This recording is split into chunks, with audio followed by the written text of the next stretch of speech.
6 to game 7, we saw as good of a finish as you will see in the World Series that in recent memory. It's better than 2017 Astros Dodgers, and it is comparably good to that fantastic, otherworldly 2016 come from behind 3-1 comeback that the Cubs have over the Indians back in 2016. That is how good this series was. That is how good this baseball postseason was, and especially with Game 7 on Saturday night, which did about 26 million in the ratings, 31 peak, which is the highest sporting event, non-NFL, non-Olympics that we've seen in years. Higher than college football, higher than all of it. So a lot of people tuned in, and it was a great, great game. Got a lot to do. It should be a lot of fun. Russo and Rizzo on ESPN 106.3. We're streaming live on YouTube, Facebook, and Twitter/X at ESPN West Palm. Also on the ESPN South Florida app. Catch us over there. And also, phone lines are going to be open. We'll get into Damien in a second. 888-760-3776, number to get into the program. Damien Prez, we'll get into my thoughts, but for those who didn't see, of course, Los Angeles Dodgers dropped Game 5 in their building. They go back to Toronto to play 2 games and down 3-2. They're able to steal Game 6, 3-1, in which a game that is highlighted by a wedgie play, which is when the ball gets stuck in between the cushioning of the outfield and the ground, the warning track, and it is an automatic ground rule double. This is when 2 runs, maybe definitely 1, maybe 2 runs could have scored, and then ended up being a ground rule double. They had men on 3rd and 2nd and did not score, and that was with the Blue Jays in the bottom of the 9th with a chance to win the World Series. And then what we saw in Game 7, 5-4, 11 innings, 3 solo shots in a row for the Dodgers after being down 4-2, starting with Max Muncy in the 8th, and then Miguel Rojas, of all people, who hadn't had a right-handed home run against a right-handed pitcher all year, takes Jeff Hoffman, a very good, if not great, reliever, with 1 out in the top of the 9th. Everything on the line there. Shohei Ohtani on deck. Solo shot to tie the game at 4 apiece. Going to the 11th inning, and Will Smith, hero Will Smith, who made a number of great plays throughout, who has been a consistent piece and player for that Dodger team, was able to get the go-ahead solo shot home run off of Shane Bieber to eventually win them their 2nd straight World Series, the first back-to-back World Series champion in just about 25 years since the Yankees did it. Baseball, we think, has some sort of parity, but we might be on the precipice of a new dynasty. 13 out of 14 division titles for the Dodgers. I mean, they've had 3 World Series in 6 years. They've been to a number of more. Because of that, I would say we're probably in the midst of a dynasty, but it was as good as it gets. Toronto squandered about 3 or 4 different major opportunities to win that game. As good of a Game 7 as I could remember. Damien Prez, I know you were doing Inter Miami on Saturday night, but you were able to watch this game. Yeah, absolutely. Give us a little bit of when you thought the Dodgers were dead, when you thought maybe they're alive. When did you think that the Blue Jays were really going to blow this game? See, that's the thing. That game was just such an up and down roller coaster game. Overall, I think it was a huge win for the MLB. I know going into the season, all that was talked about was the little bit of parity that the MLB had. Everybody thought the Dodgers were going to win. They were this evil empire. And although they did end up winning the World Series, that was probably one of the better World Series that I can remember. And the last 2 games, the suspense that it had, the movie quality, because it really was a movie quality. It was cinematic. It really was. Absolutely cinematic. You would have thought it would have been someone like Ohtani, Freeman, maybe Mookie Betts that would have hit that tying run, but it was the bottom of the order, Miguel Rojas. So overall, I thought it was a huge win for MLB. And like I said, one of the better World Series I've seen in a long time. Game 7, at that point when it went to extras, tied at 4 apiece after the Blue Jays had opportunity after opportunity, most namely when Isaiah Kiner-Falefa, who was at 3rd base, bases loaded, 1 out, who had a short lead off of 3rd, which people have given him flack for because they thought he should have had a bigger lead. Dead wrong on that front. But he was late coming into the bag. He got tied out on a force out at home from Miguel Rojas. And then finally, with 2 outs, bases loaded, going down deep to left center field, getting caught by Andy Pages, one of the great catches you'll ever see in a big spot in the postseason that basically, again, saved the Dodgers season. Once it went into extras, do you think it was the Dodgers to lose or the Blue Jays to lose? I thought it was the Dodgers to lose. I feel like the life just got absolutely sucked out of that stadium once Miguel Rojas hit that home run. And after that, I just didn't see a world where the Dodgers lost that World Series, if I'm going to be honest. Do you think it's better for, I guess, the fan that we saw the Dodgers win 2 in a row, or would it have been better for the fan for the Blue Jays to win in the Classic? It probably would have been better if the Blue Jays won in a Classic. But like I said at the beginning, everyone thought that the Dodgers were probably going to sweep or just lose maybe one of those games in the World Series. But it ended up being a World Series where it kind of went down to the wire. You think the Dodgers being this good is a problem for baseball? Yes, it is. It is a problem, and it has to be addressed. I think the cap situation, deferred money. That's I just think that's just in a way it's a cheap way of winning because not all the teams have an equal and has a farm system for basically all of Japan. It just takes away the parity. Let's be honest. I mean, I know the Blue Jays put up a great fight in this World Series, but how many teams can go toe to toe with the Dodgers like the Blue Jays did? There's probably not many. So the last thing I'll say, well, we're going to continue on this. We're going to do a whole lot on the baseball. 888-760-3776. Where does this rank in terms of great sporting events you've watched this year and great World Series you've ever watched? 2025 World Series. The Dodgers taking it in 7 over the Toronto Blue Jays. 888-760-3776, number to get into the program. The one thing I agree with Damian, going into the series, I thought I was actually rooting actively for the Dodgers to win easy because them going in and basically only losing one game up until that World Series, I thought them dominating would give more credence, more validity to the argument and eventual, I guess, the confrontation that will happen. It's like what's going on with the tush push right now. When they will go to the salary cap. And when they see if, hey, do we need a salary cap? Do we need a floor? Do we need to ban deferred money? The next CBA is up over a year from now. We can't keep circling back to the CBA, but that was the reason why I wanted the Dodgers to win. I wanted the actual Players Association and the owners to finally do it, to finally call it. Don't make it another 94 strike. Finally establish a salary cap and a floor. That was what I wanted. After the Blue Jays were able to fight back in the series, and you thought, boy, does this team not go away? And that's a team that thoroughly outplayed the Dodgers, I'm going to say throughout the entire series. The better team probably did not win the World Series. You could go to the lengths of saying that the best team probably did not win. Toronto Blue Jays played better than the Los Angeles Dodgers. The Toronto Blue Jays consistently outputted offensively more than the Dodgers. But what this shows you is that not only are the Dodgers a well-constructed, well-put-together team, they basically threw out the 4 aces in Game 7 to pitch. Blake Snell, Tyler Glasnow, Shohei Ohtani, and Yamamoto, who was pitching on 0 days rest, which we'll get into him in a moment. But they were that well-constructed that it didn't even take the Stars to win that game. You want to know, baseball is the great equalizer. It is the perfect game at its best. I think when baseball is in a picture-perfect environment where it's pitch by pitch, you're living and dying by each breath and each specific play, baseball at its core, in my opinion, is the best game. But when you get to that, it's also the great equalizer to parity. It's impossible to be so great in today's day and age. There's so much randomness. There's so much getting hot at the right time. It's impossible to determine who's going to be great for that 20-game stretch.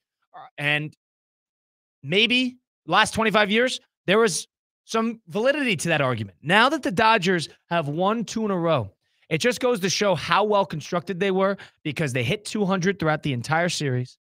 You didn't have much at all outside of Freddie Freeman. I know he had to walk off in Game 3. You didn't have much out of Mookie Betts. I know he had the 2-run single in Game 6. And Shohei Ohtani had his moments, but wasn't consistently amazing, especially on the mound. You had that, and it took Andy Pages, who couldn't hit a baseball with an oar throughout the series, terrible throughout, getting subbed in the 9th inning. And if he didn't get subbed in for Tommy Edman in center field, that play is not made. The series is probably over. It took him. It took Miguel Rojas, who didn't play and didn't start until Game 6 of that World Series at second base to come in. It took those two. It took Max Muncy, who did absolutely nothing throughout the World Series up until that point. who did, and which is such an unheralded play, basically opened up the lid. That was on Trey Savage, too. The Blue Jays' best pitcher, that home run in the top of the 8th inning. It took him. It took Andy Pajes. It took Miguel Rojas on a number of different plays.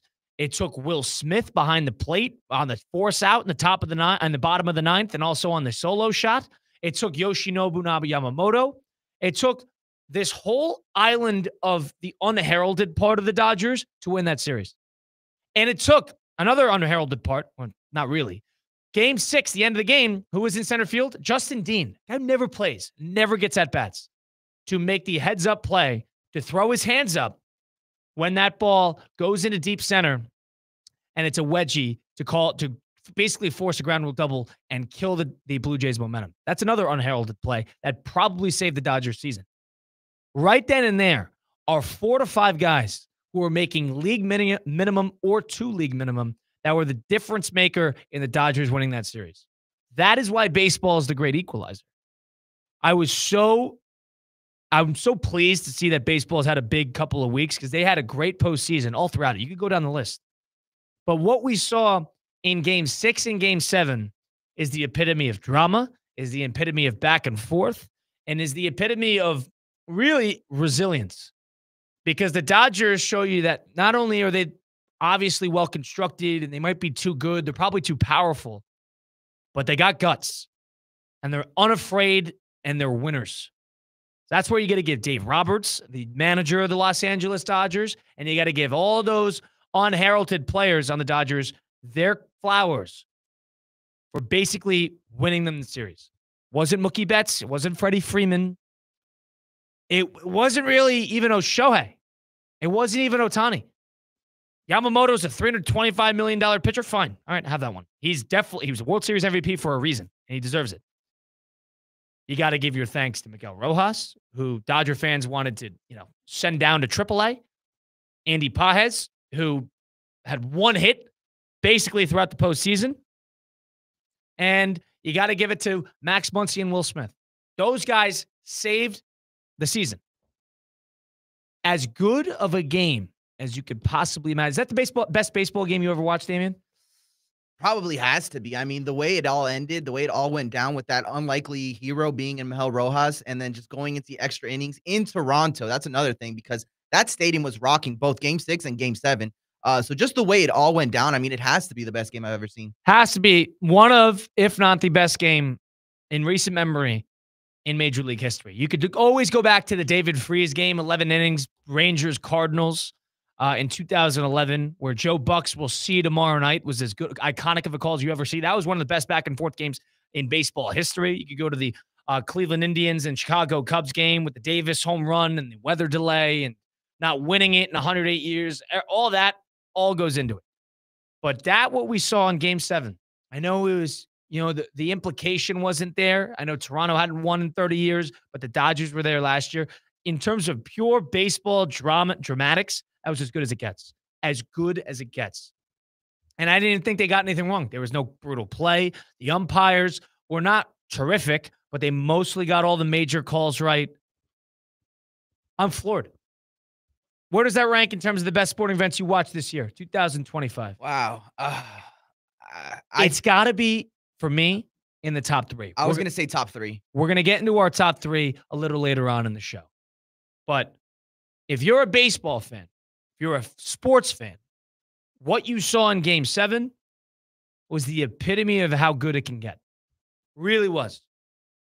It out-dominated the football. I'm talking about it cinematically and probably a little too dramatically, but that's just how good that series was.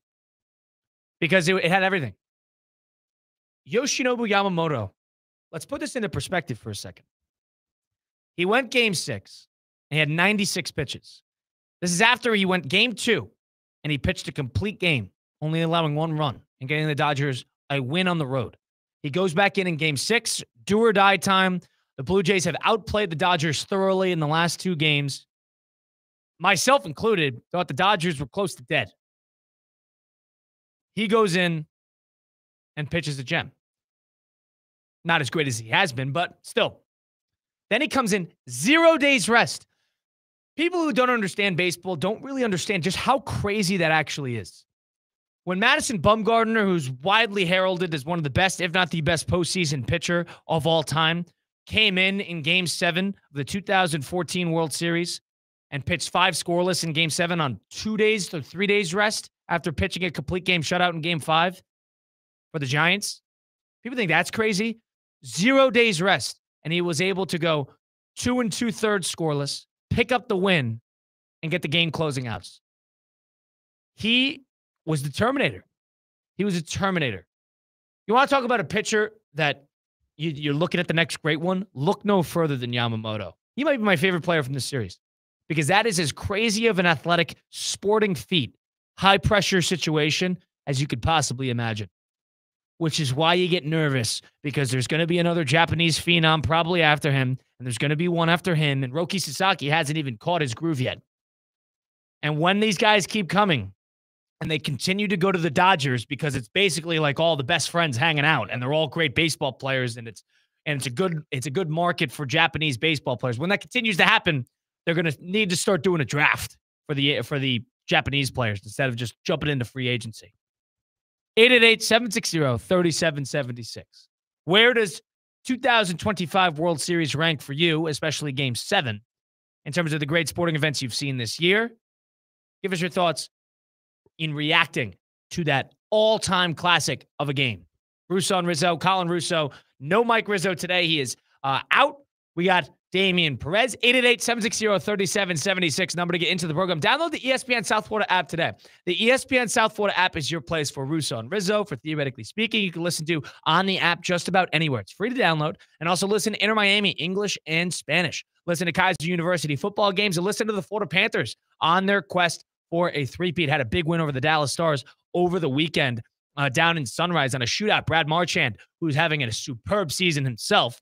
So that was a big win for the Florida Panthers on their quest for a three-peat. You can listen to all that on the ESPN South Florida app. Go download today and keep your beat going with South Florida sports. Colin Russo, Damian Perez will take a time out here. It's Russo and Rizzo on ESPN 106.3.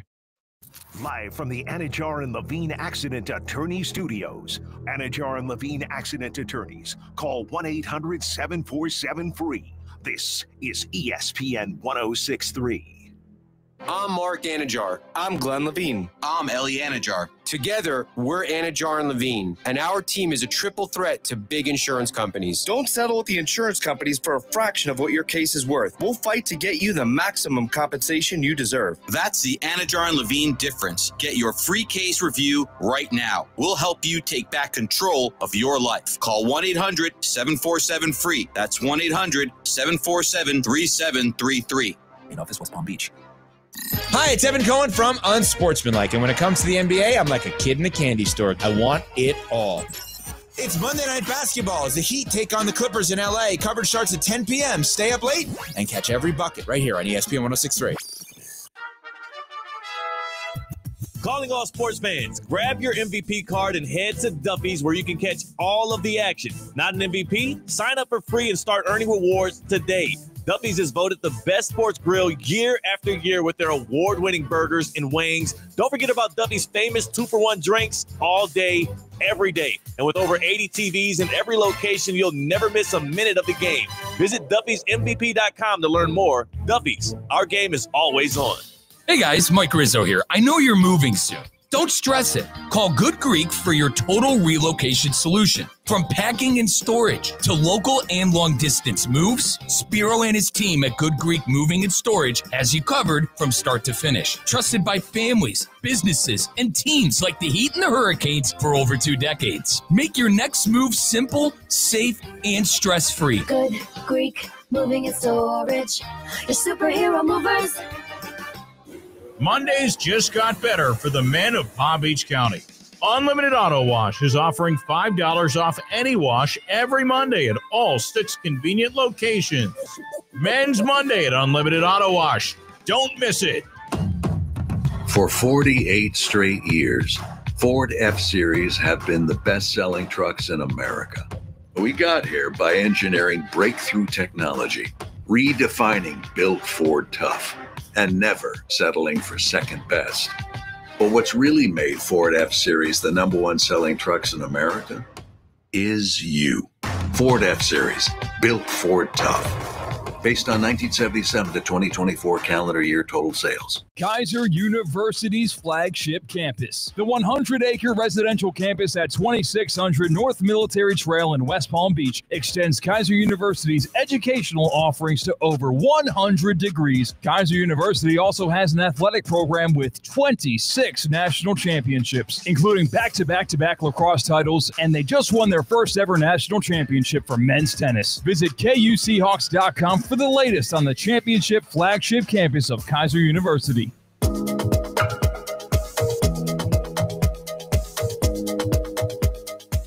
Let's get back to the Anajar and Levine Accident Attorney Studios. This is Russo and Rizzo on ESPN 1063. Russo and Rizzo on ESPN 106.3. Listen, if you've been in a car accident, truck accident, suffered a slip and fall, my friends Mark Anajar and Glenn Levine at Anajar Levine Accident Attorneys, they're here to fight for you. They don't charge you unless you win. They work tirelessly to get you the maximum compensation that you deserve. Why settle for just any attorney? Demand the best. Demand Anajar and Levine today, because that's the Anajar and Levine difference. Take that one phone call. Take back control of your life. Don't wait. Call for the free consultation now. Call 1-800-747-FREE. 1-800-747-3733. Take back control with Anajar and Levine. Colin Russo, Damian Perez with us. 888-760-3776, number to get into the program. Is it better off that the Dodgers won that series? Is it better off the Blue Jays could have, would have won that series? Joe Davis and John Smoltz were on the call for Fox. Pretty great call. Throughout listening back. I was not able to watch because I was in a bar in Jacksonville. We were at the Florida-Georgia game over the weekend. That was myself, Theo Dorsey, Christina Costanza, a couple other teammates that we have here at ESPN West Palm. And I was watching the game in a bar in Jacksonville, and for some reason, this bar would not turn on the game audio, which is driving me crazy because we don't need to listen to this godforsaken song when it's ninth inning. There's, hey, come on. There's three guys on base, and I'm trying to listen to the game audio in the bar, and nobody's willing to do it. So that's problem number one. But listening back to Joe Davis and John Smoltz on the call, let's just go through the game a little bit. All right, Shohei Ohtani comes out, gets in trouble almost immediately throughout the game. And people were upset because Shohei Ohtani, who led off the game, got on base with a single, got all the way to third and got stranded to finish off that top of the first inning. They gave him a little extra time to warm up on the mound in between. And everybody's, clamoring, oh, why are they allowing Shohei to do this? Why are they allowing him to warm up, please? Oh my gosh. I mean, come on. And that was a big deal. John Schneider, the manager of the Blue Jays, came out and complained about it to the umps. Guys, take it easy. All right. He was just running the base paths. We could give the guy an extra 10 pitches to get warmed up. Nonetheless, Bo Bichette, who couldn't move all series. Shohei Ohtani's got two men on. Bo Bichette does what? Here's what happened in the third inning to kick off and open up the scoring in the game.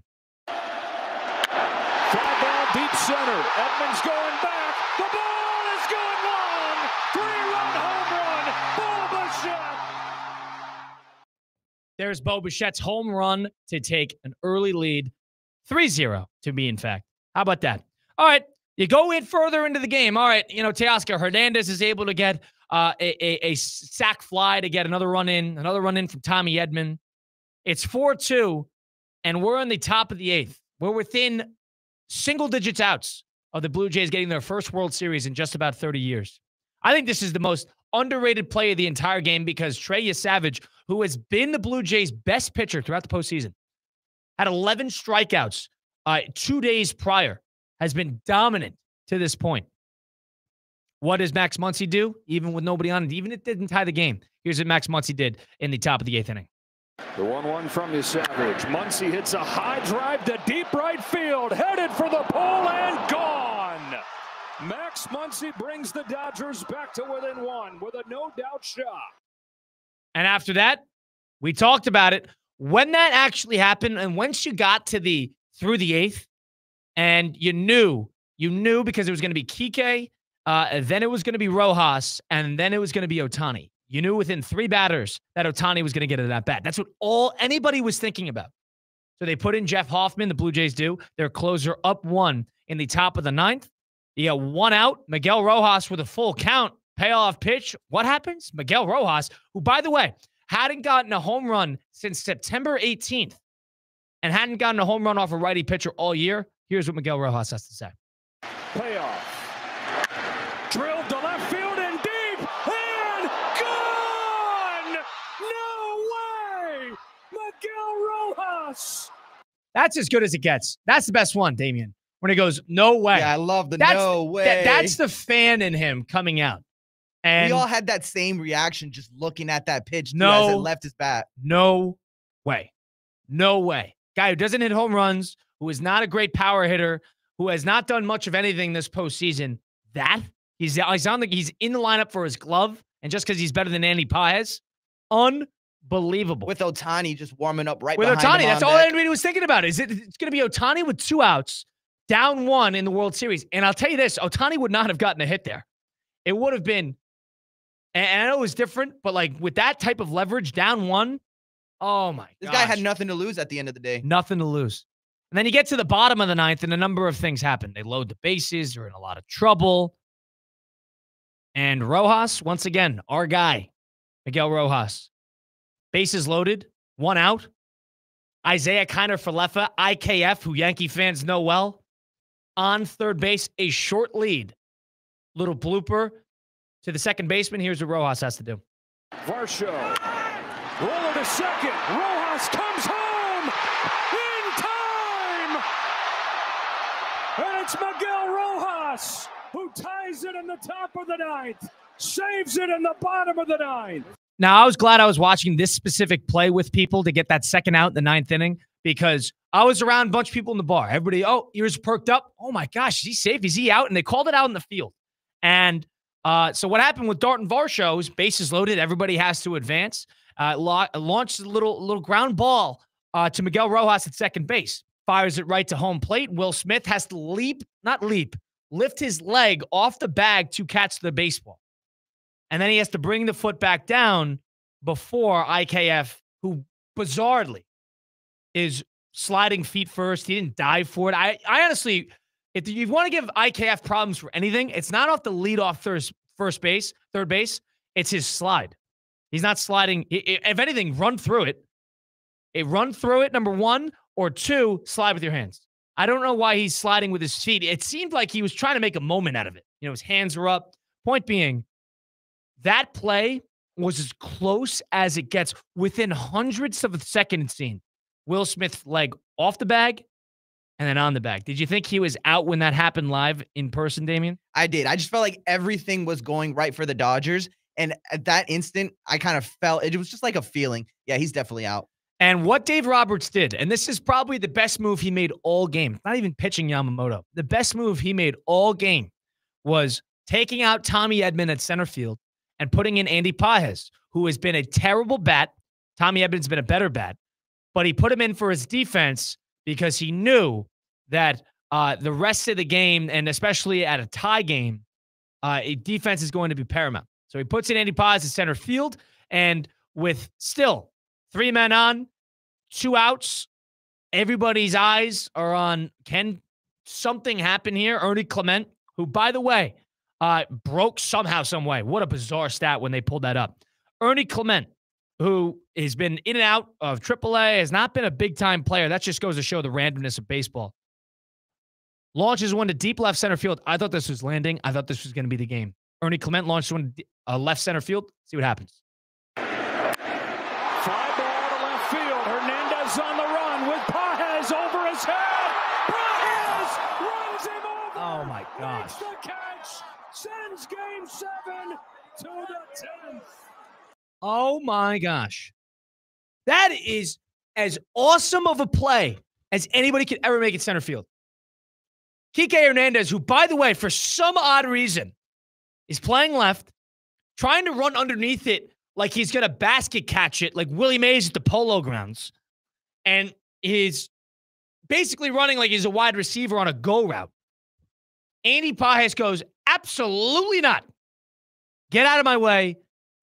Basically seals that 9th inning with Yamamoto on the mound and keeps the Dodgers alive. Once that happened, once they got out of that jam, I thought the Dodgers were going to win this. Inevitable at that point. There was no way. I thought the Blue Jays were going to walk it off. I really did, especially after that IKF that close. I thought there's no way a team that has been as good as any team we've seen in the postseason, getting the ball just into play. I mean, even with one out, you need a sack fly. You need the ball in the sky. You need it in the outfield. You need something just to advance the runners. I thought right then and there, after they got that bases loaded, that Blue Jays were going to win. I was still on that. Blue Jays, Blue Jays, Blue Jays. The second Andy Paz made that play in the ninth, I know this is not a shocker. There was no way the Dodgers were losing this game. There was no way the Dodgers were losing this game after that. There are baseball gods at play here. Something is going on. And Dave Roberts is, pitching a master class, so to speak. That is how crazy it gets. So you get into the extras. And the problem with Game 3, Damian, I never asked you about this. Game 3, 18 innings, ended at 3 a.m. Did you catch any of it? It's late into the night. I know nobody in this office did. I'll be honest, I did not watch the whole thing. You were not awake for that ending. I was not. So even when you got there, the problem with that game is that game was an all-time classic. It was the second longest World Series game of all time. But once you got past the Kershaw at bat in the 12th inning, when he gets out of a bases-loaded jam, gets one out, and that was on Nathan Lucas, who has been a good at-bat, not in the World Series, but generally throughout the postseason. Once you got that through, the next 5 or 6 innings, you're sort of waiting for something to happen, and nothing really did until the Freddie Freeman home run. This game was great because you had two high-leverage innings where everybody was just on their toes. You didn't have to dive deep into the bullpen. That's why this game was a better game, because it had it all, and it wasn't too much. It wasn't 2.5 hours longer than it needed to be. Perfect. Perfect. So you get to the 11th, and Mr. Inevitable himself, Will Smith, does what? Does this.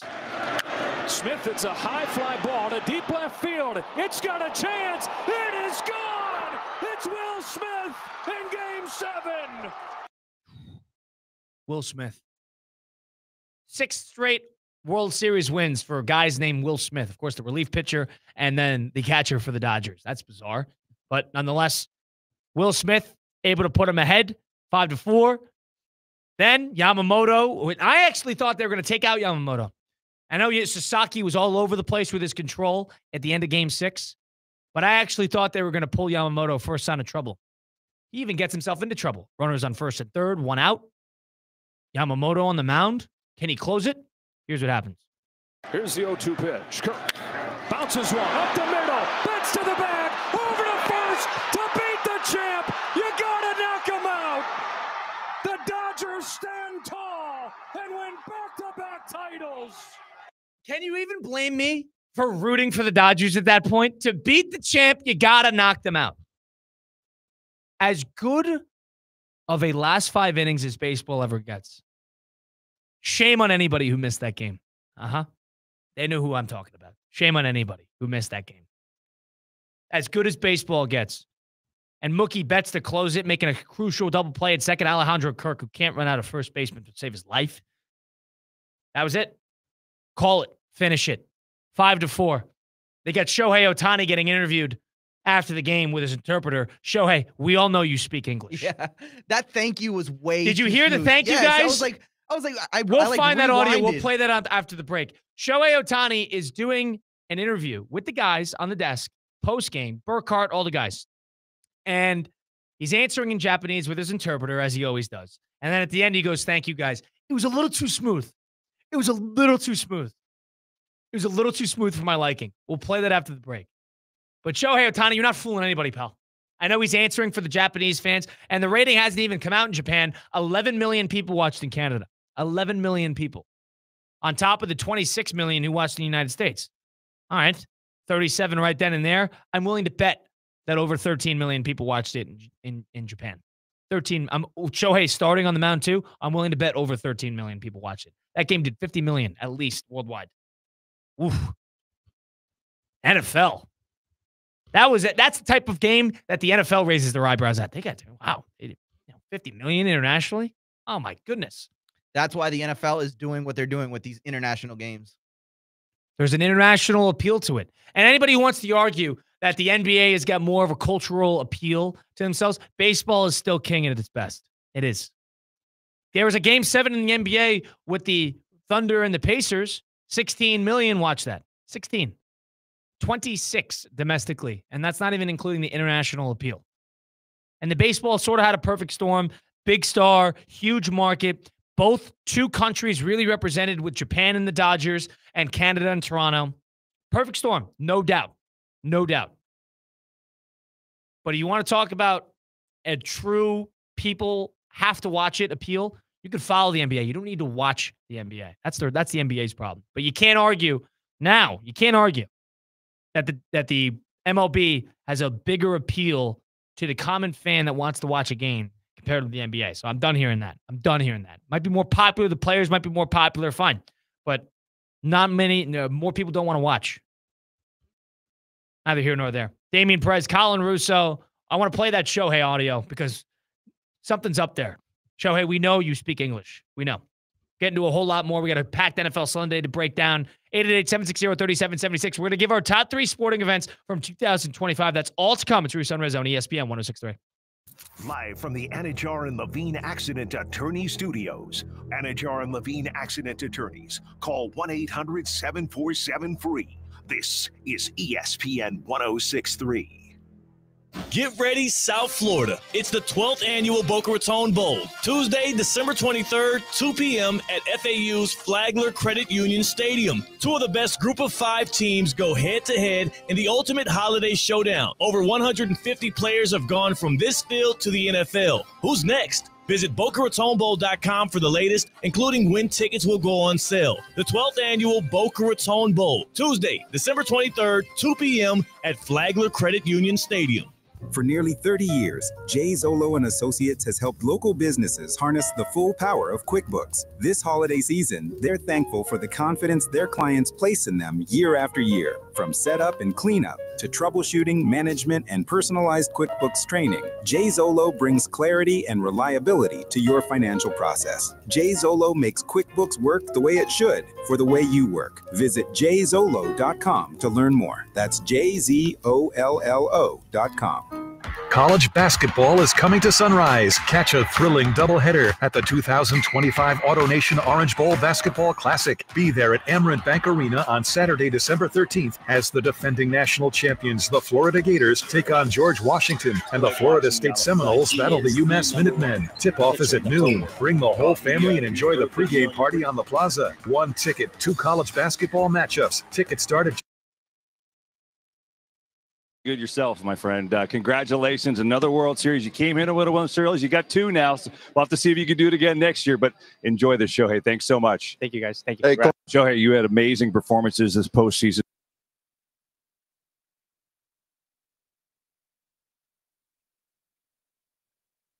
Good yourself, my friend. Congrats. Enjoy this, Shohei. Thanks so much. Thank you, guys. Thank you. Hey, Shohei, you had amazing performances.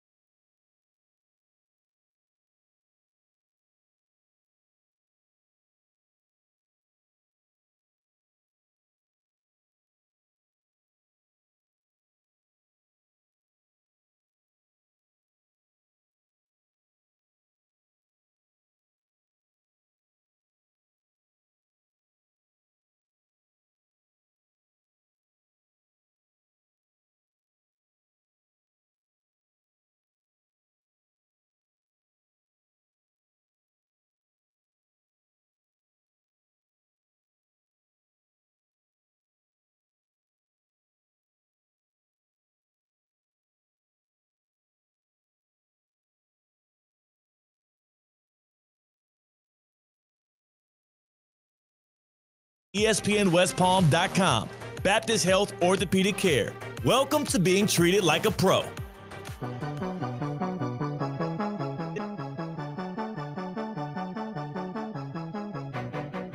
Let's get back to the Anajar and Levine Accident Attorney Studios. This is Russo and Rizzo on ESPN 106.3. Listen, if you're an athlete and you're putting the time in the gym, you're getting up in the morning, you're going for your runs, you're doing your cardio, you're going for lifts, you want to see results, you're just not seeing all of it. It's probably because you're not fueling right. Vitacost Sports Certified Marketplace, it's your place that's built for athletes and fitness enthusiasts who like to train hard and understand what benefits of clean supplementation and nutrition can do for you. Whether you're prepping for a triathlon, you're prepping for a race, grinding at the gym, just trying to be a little bit more health conscious, Vitacost is your go-to for leveling up your game.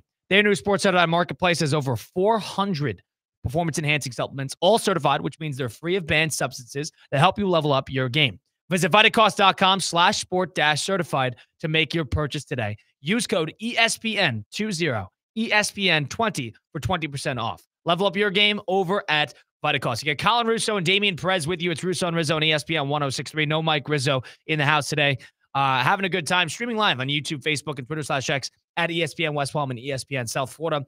Shohei Ohtani, who had his moments of heroics throughout the postseason and throughout the games, throughout the World Series specifically.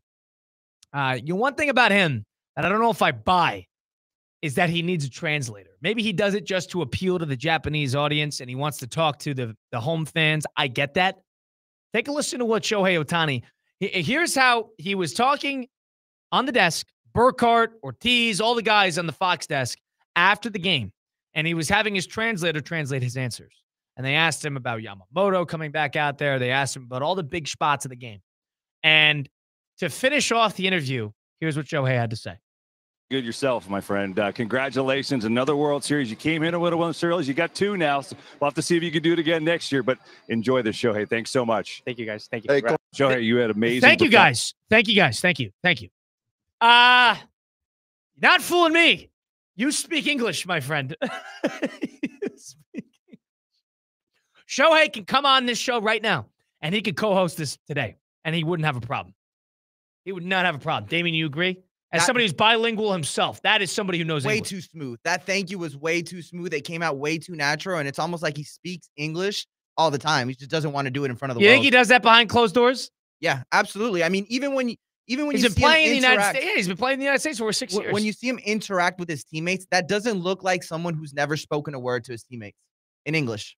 Yeah, I got to imagine making $700 million being the game. And I get it. I mean, who wants to deal with the media at the end of the day sometimes? Who wants to deal with us? I get it. You're right. And they're sitting here thinking, if I could just, play the persona. And they're believing me. I have to do a whole lot less media spots. I have to do a whole lot less. And he only does media he only talks to the media after he pitches, which is weirdly weird. That's part of his thing. That's part of his deal. He only does it after he pitches, not after he hits. But if he's thinking Shohei Ohtani, he's like, all right, if I just keep the translator around, I don't have to do public appearances. They don't stick me at the fundraiser dinners. They don't put me, I don't have to do this. I don't have to do that. I mean, it's a little easier to live in a little anonymity. And then Shohei Ohtani, this is another part he had at the ring ceremony at Dodger Stadium, which they had yesterday. Take a listen to Shohei Ohtani's English address to the crowd. Hello. I want to say that I'm so proud of this team, and then I want to say you guys are the greatest fans in the world. And then I'm ready to get another ring next year. Let's go. So if I'm Shohei Ohtani, I only have to speak English 3 total times throughout the year. Sign me up for that. Sign me up. I only have to do it at the ring ceremony. I could do it with the Fox guys post game for 5 seconds, and then I could do it in the clubhouse behind closed doors with all the guys. All right, fair game. You swindled everybody. That's fair, but he totally speaks English. Yeah, we're dying on that hill. It's all right. At least enough to give an interview in English. I mean, and I'm willing to admit that Roki Sasaki and Yamamoto have not been here as long as Ohtani has. I'm sure they're going to learn English. I'm not saying they have to, but I'm sure they're going to learn English, and they're getting there. But Ohtani's been here long enough where I assume he does know. I assume the commissioner of baseball, Rob Manfred, and all these guys are thinking, if you're going to make all this money and be this good and be surrounded by an English-speaking manager who doesn't speak Japanese, it probably suits you to learn the language.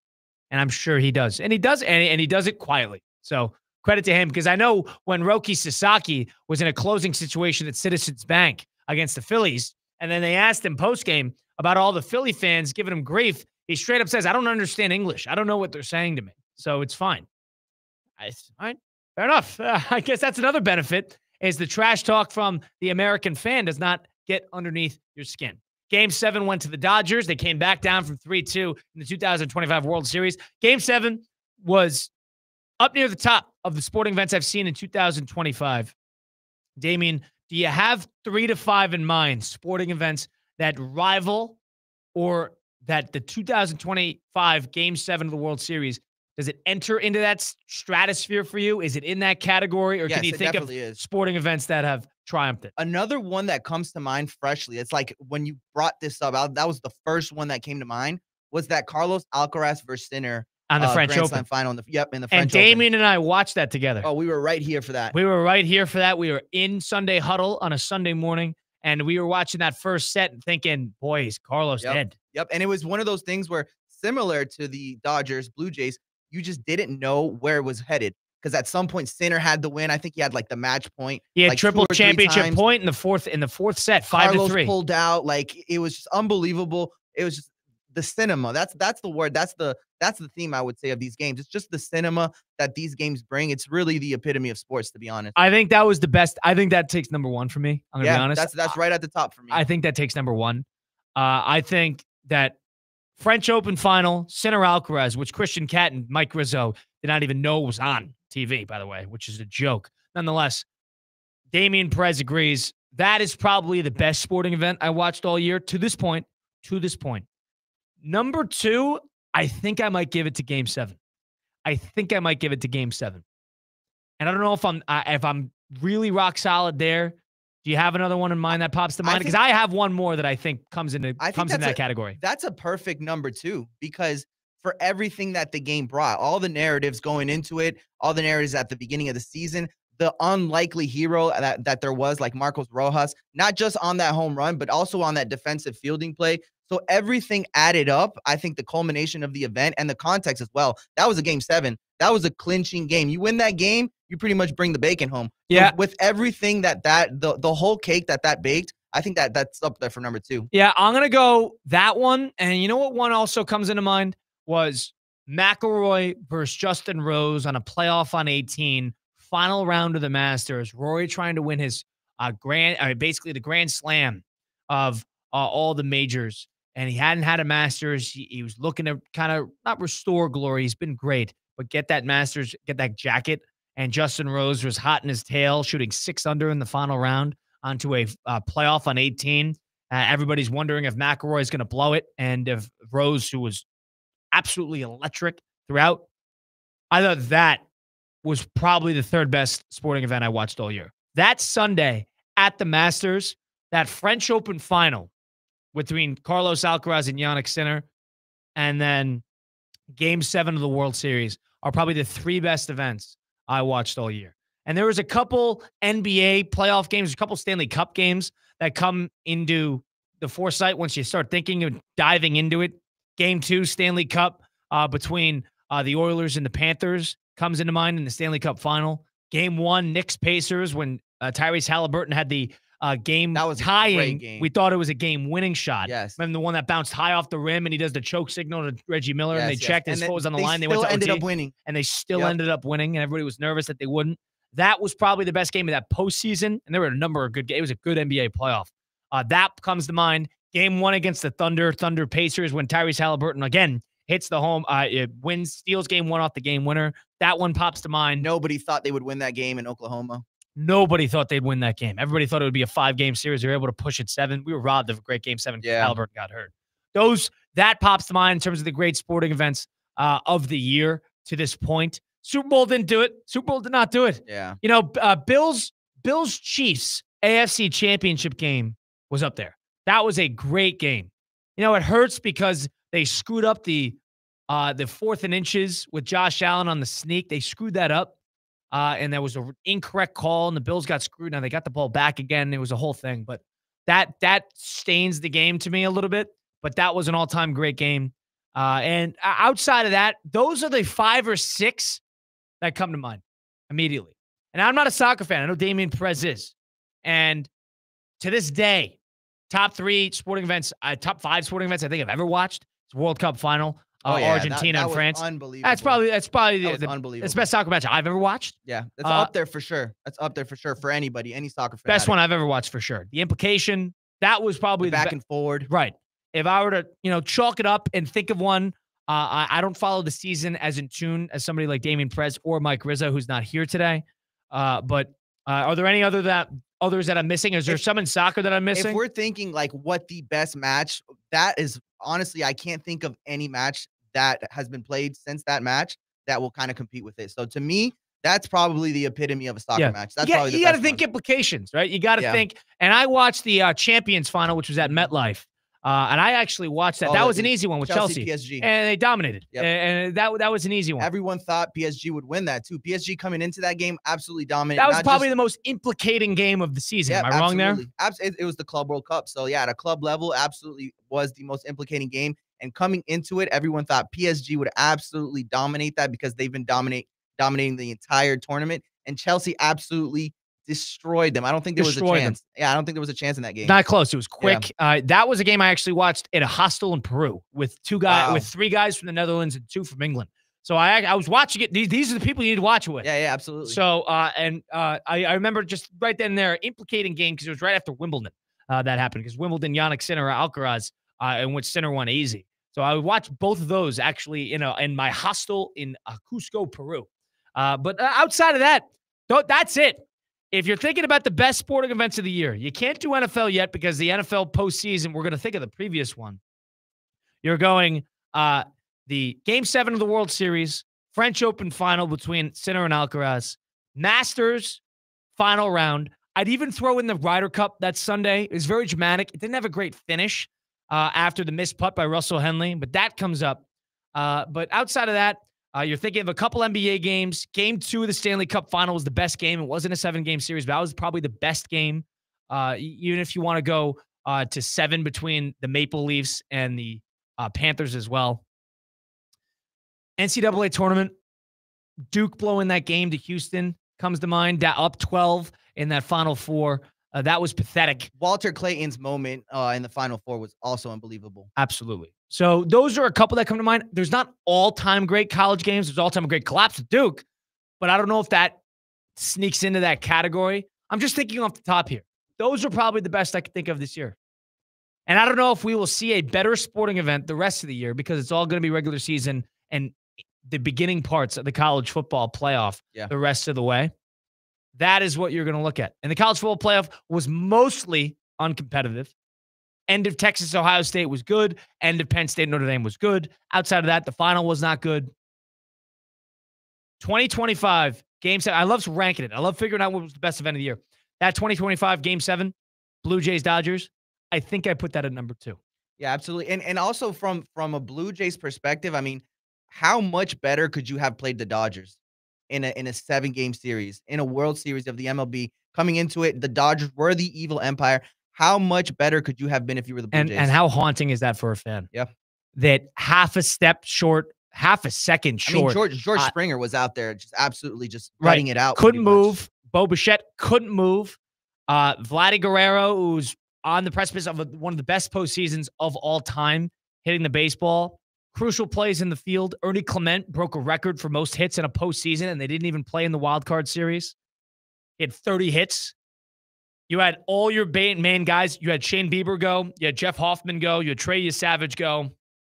You had Max Scherzer, potentially his last ever game, starting on the mound. What could you have done additionally if you're the Toronto Blue Jays in that spot? What could you have done that would have changed that series other than, you got the ticky-tack play here and there. But in terms of how you could play, macro level, how you play, could you really do it any better than what you did? Could you really? You scored 4 runs. I mean, yes, Game 6, you didn't do anything. That was when Yamamoto was on full rest. You scored 6 and won by 5 easy in Game 5. You controlled the game in Game 4. You dominated them in Game 1 with Addison Barger getting the grand slam. You were in one of the more classic head-to-head Game 3s we've ever seen, and you scored 5 runs. They played better than the Dodgers did. But that's the inevitability that is attached to that team, which I'm nervous about. When there's inevitability attached, right now, Damien, you and I can look at each other and say the Dodgers are going to win at least 95 games next year. Yeah. We could say that. I don't know if we could say that for the Blue Jays, who didn't this year. We don't know if that team's going to be back. That was their chance. Because that's the same team that we saw 2 years ago who wasn't any good. We don't know if that team's going to be back. So that's where you get nervous. You know the Dodgers are going to be back. You know. They didn't have Blake Snell the whole year.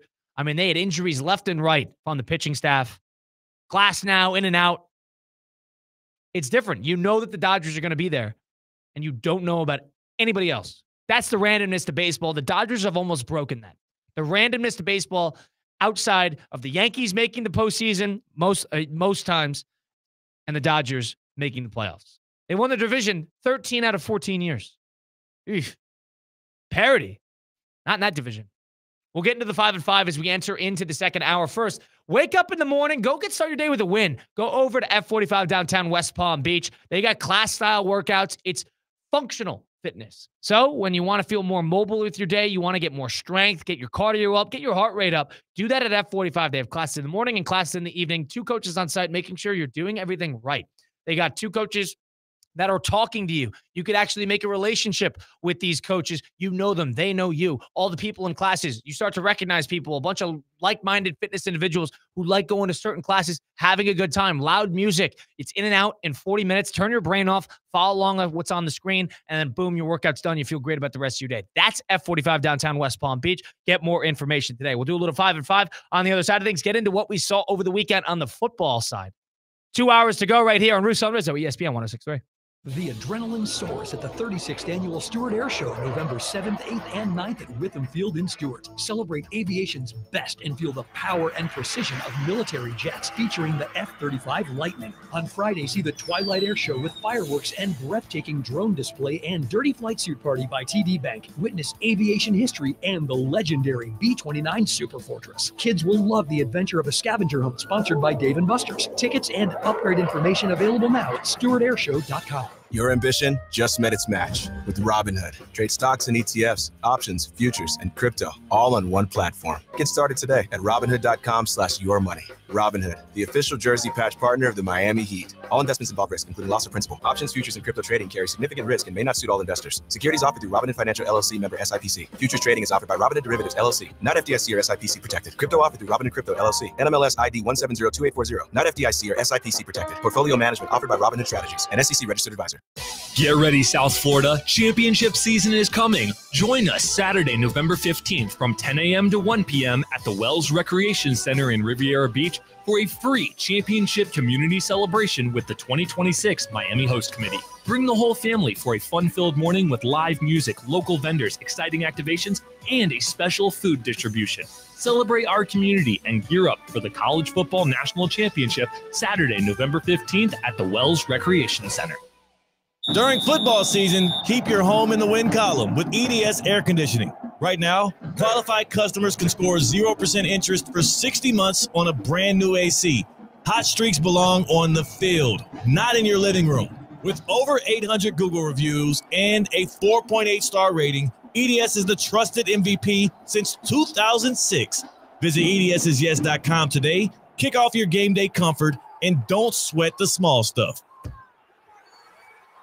Football season is here, and the ultimate game day headquarters is Twin Peaks. Whether it's college Saturdays or NFL Sundays, catch every kickoff, every touchdown, every Hail Mary right here at Twin Peaks. Eats, drinks, scenic views. From scratch-made favorites to ice-cold 29-degree draft beers, Twin Peaks is delivering all the winning plays. Looking for a stronger lineup? No one does game day like Twin Peaks. Twin Peaks, come for the game, stay for the experience. Hey, it's Tina. Okay, let's be real. When you need tires or a battery, you want someone you can actually trust, right? That's why I go to St. Lucie Battery and Tire. They've been keeping South Florida moving for over 50 years, and they're still family-owned. They've got all the big tire brands, plus batteries for pretty much everything. Their best price out the door guarantee means you know you're getting the best deal. So next time your car needs something, don't stress. Just go to St. Lucie Battery and Tire, slbt.com. Trust me, they've got you covered. Anajar and Levine. Call 1-800-747-FREE. That's 1-800-747-3733. ESPN 106.3. WESP Jupiter, a Good Karma Brands radio station. Snowbirds, welcome back. Time to trade your coats and hats for swim trunks and sunscreen. And get your home ready for company. Before the family arrives, make sure your home's water is in top shape. Hard water and hidden minerals can leave spots on dishes, dull your laundry, and dry out your skin. Not exactly festive. Schedule your free water test today before the holiday rush. Culligan will make sure your water is as clear and welcoming as that ocean view. Visit Culligan.com or just say, Hey, man. Hi, it's Evan Cohen from Unsportsmanlike, and when it comes to the NBA, I'm like a kid in a candy store. I want it all. It's Monday Night Basketball as the Heat take on the Clippers in LA. Coverage starts at 10 p.m. Stay up late and catch every bucket right here on ESPN 106.3. The 5 p.m. hour is presented by Good Greek Moving and Storage, the world's only total relocation company. Local or long distance, they've got you covered. Good Greek moving and storage. Your superhero movers. Every great performance starts with a plan. Your game plan for greatness begins at Men's Only Medical. Dr. Al is redefining men's health with concierge care and cutting-edge treatments tailored just for you. From anti-aging and weight management to cardiovascular health, skin, and hair, they've got you covered. Expect personalized care and advanced technology to help you look, feel, and perform your best. Visit mensonlymedical.com. Men's Only Medical, setting a new standard for men's health. Gators fans, there are only 2 more chances to catch Florida football live in the Swamp this season. Join us for Military Appreciation Day versus Tennessee on November 22nd and Florida State for Senior Day on November 29th. Visit FloridaGators.com to get your tickets today. Go Gators!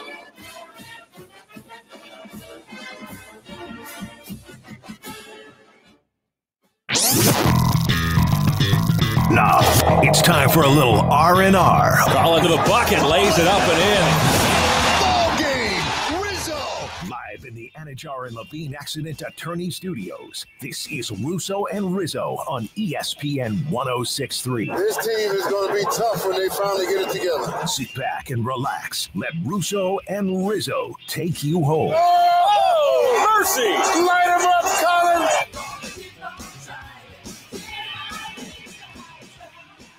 Russo and Rizzo on ESPN 106.3. Colin Russo, no Mike Rizzo today, but we still have Damian Perez behind the glass today. We're at the City Play Studios. If you missed any of the program today, go listen back on Apple, Spotify, wherever you get your podcasts, all those great places. Go watch us live on YouTube, Facebook, and Twitter /X at ESPN West Palm. Today is the first day of college basketball. Damian, you want to know how I started my day?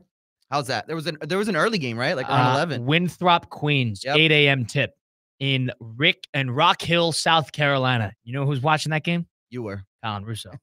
I watched that game, and then I was able to turn on the St. Bonnie's Bradley game, which Bradley butchered that game. They had a chance. Didn't Wooge get ejected from that game? That's a fake. That was Centel. Oh, it was fake. You get swindled. That was a fake. That was a fake report. And in that Field of 68, which is the tournament they're doing, I love college basketball. For those who don't know, that's my favorite. I'm not going to do too much on this. My older brother, Tim Russo, is the second assistant on Northern Arizona, which is a Big Sky team. They're taking on Drake right now. And Drake is a better team, better program than they are. The coach from Drake last year got hired at Iowa and basically brought the whole team with him. So it is a rebuilding year. Northern Arizona, who, by the way, he's not listening. He's got a game right now, who usually stinks. And they don't have the players. They never do. They had a great player last year. They did nothing with him. Point being, Northern Arizona against Drake right now, 31-28 at halftime. Northern Arizona's up. I'm going to keep an eye on that game, Damian. It's in Sioux Falls, South Dakota. And that will be a game that I give updates on as we get closer. Northern Arizona University basketball and Drake. All right, just a heads up. So don't sue me. Don't get mad when you're hearing an update of what's going on in Northern Arizona. All right, so that's number one, because Tim Russo is on the brink of a big upset because, Lord, does that team need it. Nonetheless, the thing about what you could do with all these games, college basketball, you could do it on the NFL. Now that the baseball is over, you need something else. Perfect timing that college basketball is getting started because you can bet all this on the Hard Rock Bet app. Go download the app today on the Apple App Store or the Google Play Store. Hard Rock Bet is the best because it caters to both types of players. If you're the brand new player and you don't really know how to navigate throughout a sports book, and it's easy because the interface it's simple to learn. But on the other side of things, if you're a very experienced player and you demand a lot of you out of your sports book, that app covers you as well. Get an intricate parlay together. Utilize a profit boost, a promo boost. It's all available to you on the app. Best part, you go into the app, you bet $5 on anything. That first $5 deposited, if you win that bet, you get $150 in bonus bets immediately. It is that great. That is Hard Rock Bet. Download it today. Offered by the Seminole Tribe of Florida. Must be 21 plus, physically present in Florida. The wager. Terms and conditions do apply. If you're somebody you know has a gambling problem, please call 1-833-PLAY-WISE. All right, Damian, let's bounce around a little bit. Let's do a little 5 and 5 presented by Flagler Credit Union. 5 topics. High five. 5 o'clock. It's 5 o'clock somewhere. Let's get out of here. Endless takes. You can't handle the truth. All gas, no brakes. And it's shaking Big Ten. It's time for the 5 at 5. Presented by Flagler Credit Union, proud supporter of FAU athletics. Number 1. Number 1, we got SMU versus UM in Dallas in an OT game. SMU takes down UM 26-20, delivering them their second loss. The game was ended basically with a Carson Beck interception. Another bad one. Where are you at with UM? Are they basically, is their season done? Do they still have a shot at the playoffs? Is this bizarre? Because they're very lucky that Georgia Tech also lost. Am I crazy to say that their season's not dead yet? Their season might not be dead. Can they still make the postseason? They need help, but it's not impossible. It isn't. Do I think Miami's going to do anything? Absolutely not. Do I think they'll be in the postseason? Absolutely not. If anything, what the weekend showed you is that the ACC is a one-bid conference. Uno. 1. Are we going to see 2? Maybe not. If Georgia Tech is able to knock off Georgia and they still win their conference championship, maybe we could have a conversation about Georgia Tech. But I can't see a 2-loss Miami. And let's say they have 3 losses. Maybe they don't. Let's say a 2-loss Miami that doesn't even qualify for the ACC championship game because they got 2 in-conference losses. That team does not get in. A 3-loss SEC would get in before a 2-loss Miami. I would say that. And I would say a 2-bid Big 12 is becoming a little bit more likely. And I thought it was ACC. You asked me 5 days ago, but the ACC had a rough weekend. I would say that Miami at 2, the only way in is to get lucky, qualify for the ACC championship game, and win that. That's the only way they're going to get it. But they're not dead. They're not dead. Damian, are you out of Miami as well? I'll be honest, I'm out.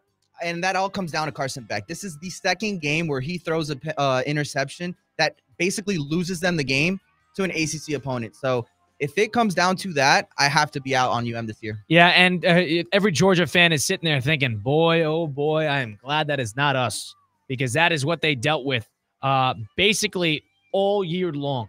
The 2 years that they had Carson Beck over at Georgia, especially last year, where he was all over the place. But a terrible, terrible, terrible loss by Miami. Oh, gosh. First time they're outside of the state of Florida all year, and they lose in the first true road test. Ugh. Terrible. Terrible. I'm out of Miami. Let's forget about them. I know I had them in my top 5 of my polls. Let's move on. Number 2. Number 2. Another big upside, this one in the NFL. The Packers lost at home in Lambeau Field to the Panthers 16-3 in a game where Jordan Love threw 0 touchdowns and 1 interception. Are you panicking if you're Green Bay? Weirdly enough, I'm not panicking because I feel like we don't really know what they are. And I think that's been the case this entire season. Ever since that Cleveland Brown loss, you knew that this team was going to be erratic. Now, if you ask a Packer fan, their pie chart of blame basically looks like this. About 65-70% they put on LaFleur. Matt LaFleur, their head coach. Their play caller, they say he's too conservative in the first half of the game. They could never get anything offensively inclined. And you can make that argument. 13 points against a defense that gave up about 50 points last week to the Buffalo Bills. Now, the other thing I would say is Carolina's a ride. I took that over 6.5 wins. Damian, I'm going to get that now. I'm not dead yet. Rico Dowdle. They're going to play. They play a tight game basically every time. Bryce Young, every time he gets a win, it's a game-winning drive. He's got 9 in his career. He's got like 10 wins. He's got 9 game-winning drives. Now, is this a concerning loss if you're Green Bay? Absolutely. You cannot lose at home like this. But if you're Green Bay's defense, hey, Bryce Young at 100 yards, 0 touchdowns, 1 interception, and went 11 for 20 passing. Not the best game. That You almost sign up for that. Yes, they gave up 130 yards to Rico Dowdle. The defense played unbelievable, though. Defense played great, and the Green Bay Packer offense was not great. They couldn't convert in the red zone. 273 yards from Jordan Love. He had these two passes. His sole interception was awful. And then he had another play in the red zone on a fourth down. Should have been a pick six. It should have been a pick six. He threw it across his body on the other side of the field. Again, Jordan Love plays safe. It seems like he tries too hard to play safe because he led the league in interceptions, last year? That might be haunting him, huh? And so he's overthinking, and he's trying to play ultra safe. And then he has these one or two plays a game where he feels like he's forced to try to make a play, especially with Christian Watson back. And then it's the worst interception you've ever seen in your entire life. He's an erratic player. He had an 8-game stretch in 2022 or 2023 where he earned himself a contract. That's what it was, an 8-9 game stretch and a playoff win. That was what sold people on Jordan Love. I'm not saying he shouldn't be sold on him. I'm just saying he's not Favre or Rodgers. So, and this is 1 week removed from one of the best games I've ever seen Jordan Love play. Top 3, easy, at Pittsburgh last week on Sunday Night Football. That was probably one of the best I've seen Jordan Love this year, and it was one of the better games I've ever seen him play. And then he follows that up with this week. And you could blame LaFleur more than you want to blame Love, fine. But Love had those 2 terrible plays where he's trying to turn something out of nothing, and it doesn't work. So am I out on Green Bay? No, because I also have their over. That was where the crossroad game, Damien, because I need 10 wins out of Green Bay. I think I'll get it, but Green Bay. This one bought you a win, though. You were not expecting I needed this from Carolina more than I needed this from Green Bay. Green Bay has the Eagles. They got the Giants, Vikings, Lions, Bears. They finish off the season with the Broncos, Bears, Ravens, and Vikings. Not impossible, but definitely not easy, especially if the Ravens need the game. That was a look-ahead game because next Monday Night Football, when they got against the Eagles post-bye, that's going to be a hard one to win. But it's a game that the Packers are capable of winning because they turn it on and turn it off. They're a very erratic bunch. I'm not out on them. I just think they need to become consistent, and they haven't yet. What's number 3? Number 3. We'll keep this one short and simple. The Dodgers beat the Blue Jays in a Game 7 World Series in Toronto. Is it safe to say that the Dodgers are a dynasty? Yeah, this is a dynasty. They win their division every year. They're in the playoffs every year. They're going to sign every big free agent there is. And I don't want to get too far into it, but when Kyle Tucker, outfielder for the Chicago Cubs, enters free agency, and the Dodgers, who had outfield trouble all postseason, go and sign him, and then they go and make a deadline trade for Tarek Skubal and sign him to a $500 million contract just before the new CBA kicks in, don't come looking at me saying we're surprised. The Dodgers are a dynasty. They're only going to get better. They reinvest. They have Mark Walter as their owner, who, by the way, just bought the Lakers, who's one of the best owners in sports, knows how to reinvest in the teams. And that is what you're going to continue to see. They're going to reload, and reload. As long as they got Shohei Yamamoto, who is blossoming into one of the best pitchers in Major League Baseball. If they can get anything from a starter level out of Roki Sasaki, the 3 Japanese superstars, they got more coming. So hold your breath for this team to lose if you're thinking about next year. What's number 4? Number 4. Joe Flacco traded mid-season to the Bengals from the Cleveland Browns, put up 42 points against the Chicago Bears yesterday with a stat line of 470 yards and 4 touchdowns. With the game that with the game that Joe Flacco had, where are you with Joe Burrow? Do the Bengals really, is it more of the Bengals system, I guess? Is it the bad defense, or is it actually Joe Burrow? Isn't this insane? Am I wrong here to assume that every game that Flacco plays, the worse it looks for Joe Burrow? They have scored 30-plus points in the 3 straight games since he's been there. They scored 42 points and 38 points the last 2 weeks, and they lost both games. Sound familiar? And we're throwing around MVP candidate talks for Joe Burrow. They have studs all over the offense, and they just need somebody who's not afraid to throw it because those guys make plays. It was T. Higgins yesterday. It was Jamar Chase. Chase Brown is still really good. They have players everywhere. But every time, Joe Flacco's played 2 games for them, and he's had 2 career games. He had that game against Pittsburgh on Thursday Night Football. We had 350 yards, 3 touchdowns. It basically pitched a gem. And then he had yesterday where he had 470 yards passing.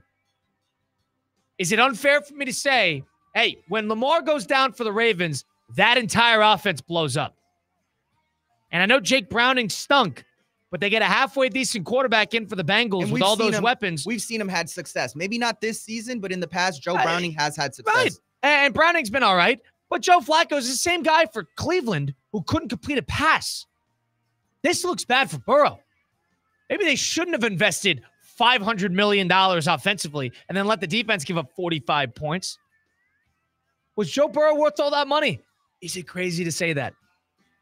Because now that defense is a nightmare. Logan Wilson wants out. Trey Hendrickson's going to be out. Shamar Stewart, the guy who wanted to sit out in the offseason in exchange for a fully guaranteed contract, he is stunk. They lose every game because of their defense. Now there seems to be turmoil inside the locker room with Chase Brown post-game comments. And Joe Burrow is on the sideline. This is a crap storm for the Bengals. Looks really bad, in my opinion, about Joe Burrow. You agree with that, Damian? I think it's to your point. Burrow's great. We know he's great. He was a great college player. He had a great start to his NFL career. He's good in a playoff game. He's a winner. But you're going to give him $60 million, and you have all this offensive production around him. It's almost like you don't need both. You could either have a great quarterback and iffy receiving weapons, or excellent weapons and an iffy quarterback. And that O-line was looking horrible at the beginning of the season with Joe Burrow. I don't know if Flacco has been touched as much as Joe Burrow has been. Flacco's been all right. I mean, he got sacked quite a bit yesterday, but it hasn't been awful. It has not been awful.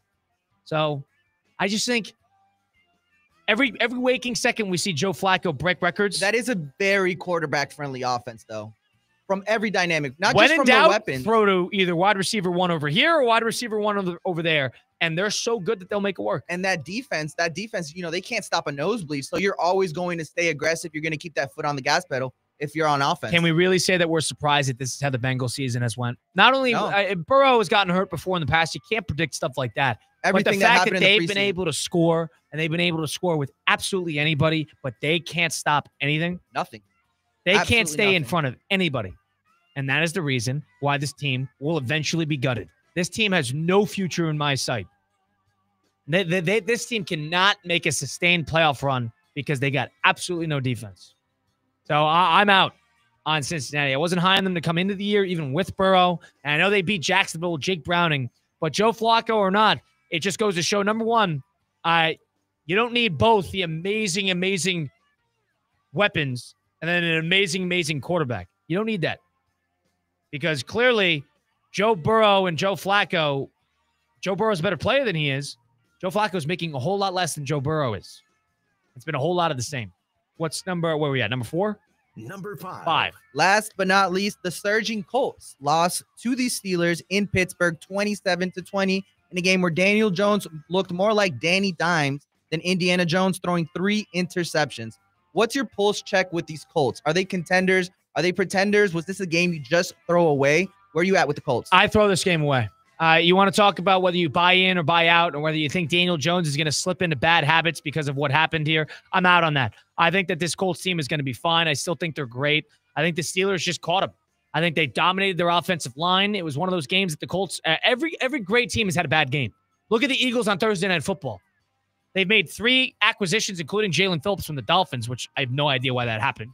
But nonetheless, why couldn't Dallas do that? Yeah, right. Why couldn't somebody who's a little bit more needy, who's not the best team in the country, in the entire league? Nonetheless, you look at that Eagle team had a terrible game against the Giants.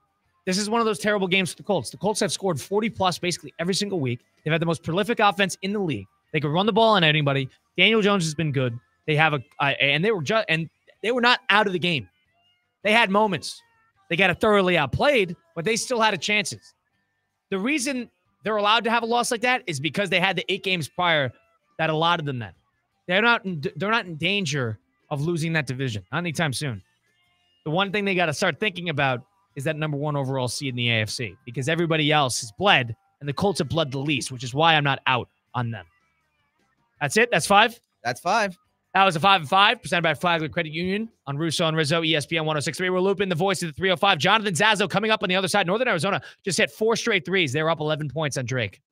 There you go. They're up 11 points on Drake. That if you need a college basketball team outside of Florida this year, Dame, Arizona. Northern Arizona. Not Northern Arizona. Big Sky. Nobody watches those games. That's ESPN Plus territory. Nonetheless, we'll keep you updated We'll get Jonathan Zazo on the other side of things. It's Russo Rizzo, ESPN 106.3.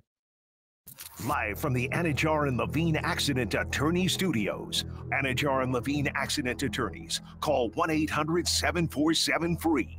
This is ESPN 106.3.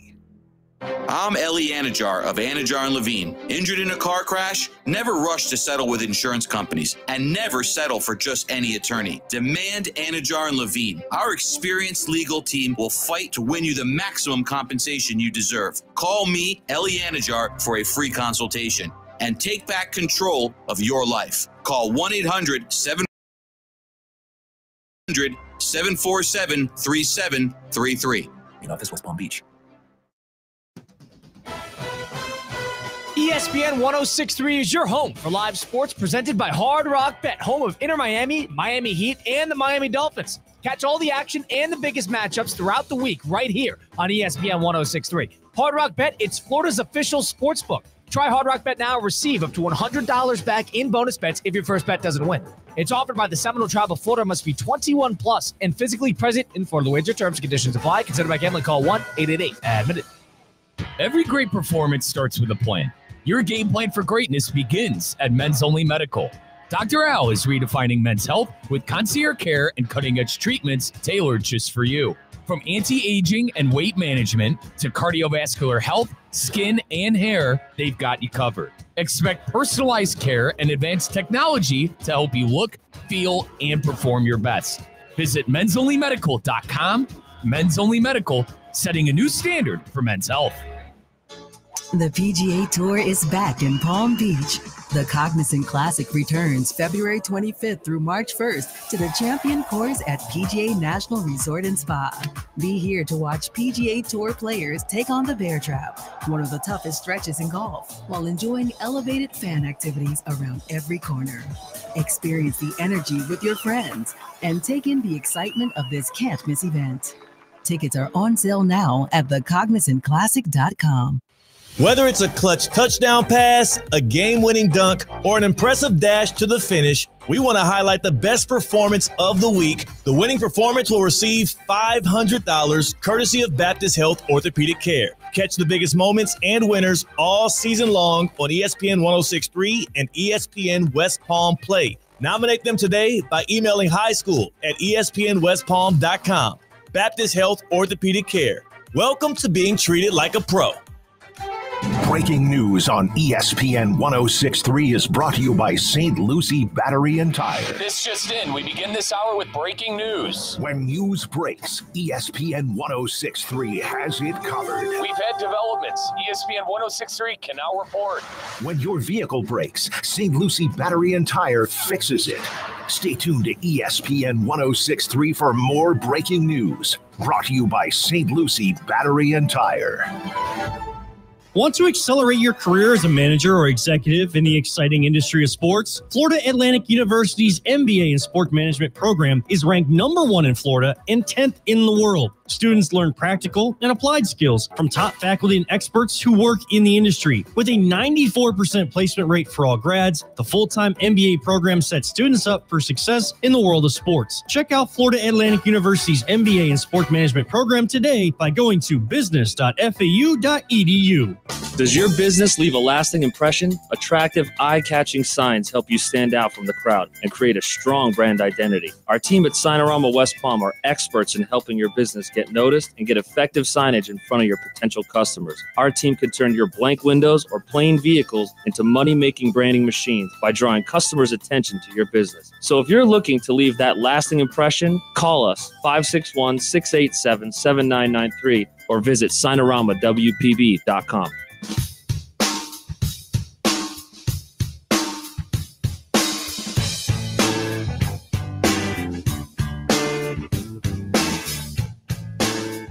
Let's get back to the Anajar and Levine Accident Attorney Studios. This is Russo and Rizzo on ESPN 106.3. Russo and Rizzo, ESPN 106.3 at the City Place Studios in downtown West Palm Beach. It's Colin Russo, no Mike Rizzo. Today we got Damian Perez behind the glass as always, looping in. Good friend of show. You can hear him on ESPN Radio's College Football Campus Tour and the Zazo Show 2.0. He was at Florida, Georgia over the weekend where Florida put up a really good fight and gave them all they could handle throughout the game. Let's loop him in. The voice of the 305, Jonathan Zaza. You might know him as the Cooper City Rattlesnake. He's the human flamethrower of Miami sports radio. Hey, you could be a maniac without being a jerk. The preacher of the Pat Riley gospel. They don't complain. They don't make excuses. This is the NBA. Deal with it. The mayor of Dolphins Delusion. Can the Bills offense keep up with the Dolphins offense? And the only guy who can go from breaking down the Panthers power play to cutting a full-blown Ric Flair promo. Woo! Jonathan Zaslow is the voice of the 305. Well, Zaz, welcome in. How are we doing today? What's going on?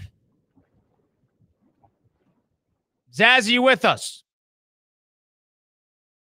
We'll get Jonathan Zazo here organized here momentarily. We don't have some technical difficulties on that front. In the meantime, Northern Arizona over Drake. I'm going to keep updating everybody on this. Tim Russo, my brother, second assistant on Northern Arizona basketball. Their season opener against Drake right now, 51-44.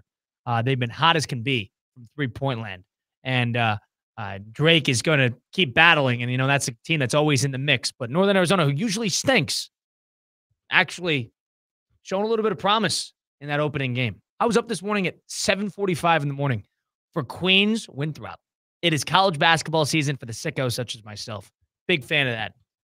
We haven't talked too much about what happened on the NCAA football side of things. They actually had a pretty good day in terms of good games. Oklahoma, Tennessee, which was up against the World Series. A good game for Oklahoma. They're still alive and probably knocked Tennessee out. Their third loss. Tennessee also still has to deal with Vanderbilt.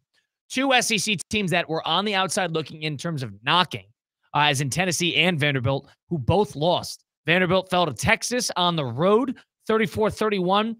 They scored 21 unanswered. They were down 21 points. 24 points in that game. Unacceptable first half. But, we'll get the full rundown from the expert himself. Jonathan Zazo joins us now from the Zazo Show 2.0, the voice of the 305.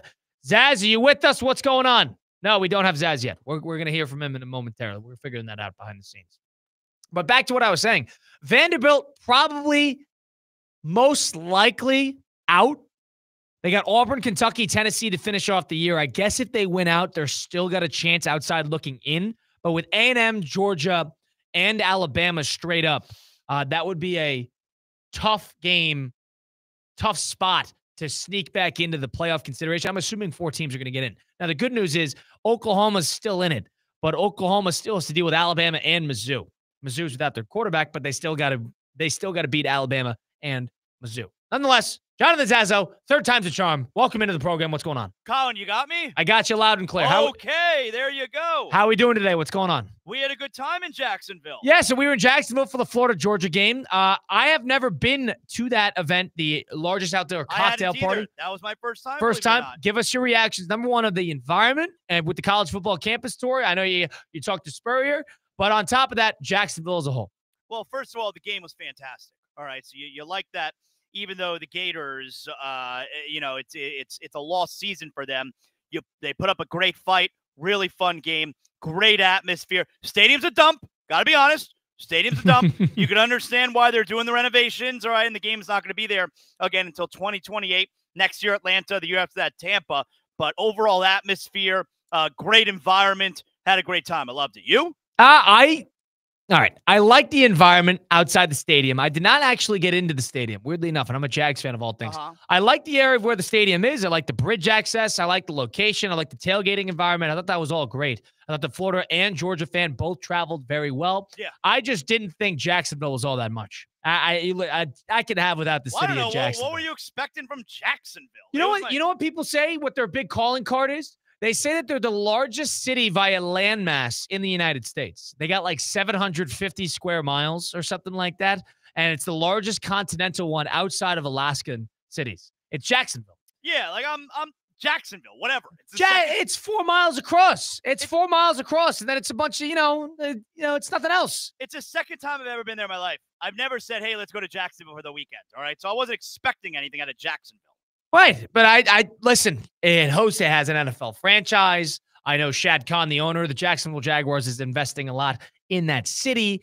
But I was on Halloween night Zaza, we met you out in downtown Jacksonville. Yeah, it was a little dead where we were. A little. It was a lot. That was downtown Jacksonville. It was a lot dead. We weren't in a bad spot. No. I thought we were in a good spot. No. It was dead. It was Halloween night. Yeah. There was a ton of good sports going on with a huge rivalry game on the next day in that city. And there was no buzz. And I know a lot of people say go to the beaches. The beaches where a lot of the action is. Nonsense. It's downtown, and it's a huge rivalry game where a lot of people either live locally or come in for the night to spend some time in Jacksonville, on top of that being a major, going out holiday. And I didn't see any of that. I hear you. I guess I didn't have big expectations. I guess I had different expectations than you. Yeah, did. I'm dialed in on just the game and doing my job there that weekend. I loved it though. We had a great time in Jacksonville. I thought world's largest outdoor cocktail party. I thought it, the fans, the tailgate, all of it, it brought it.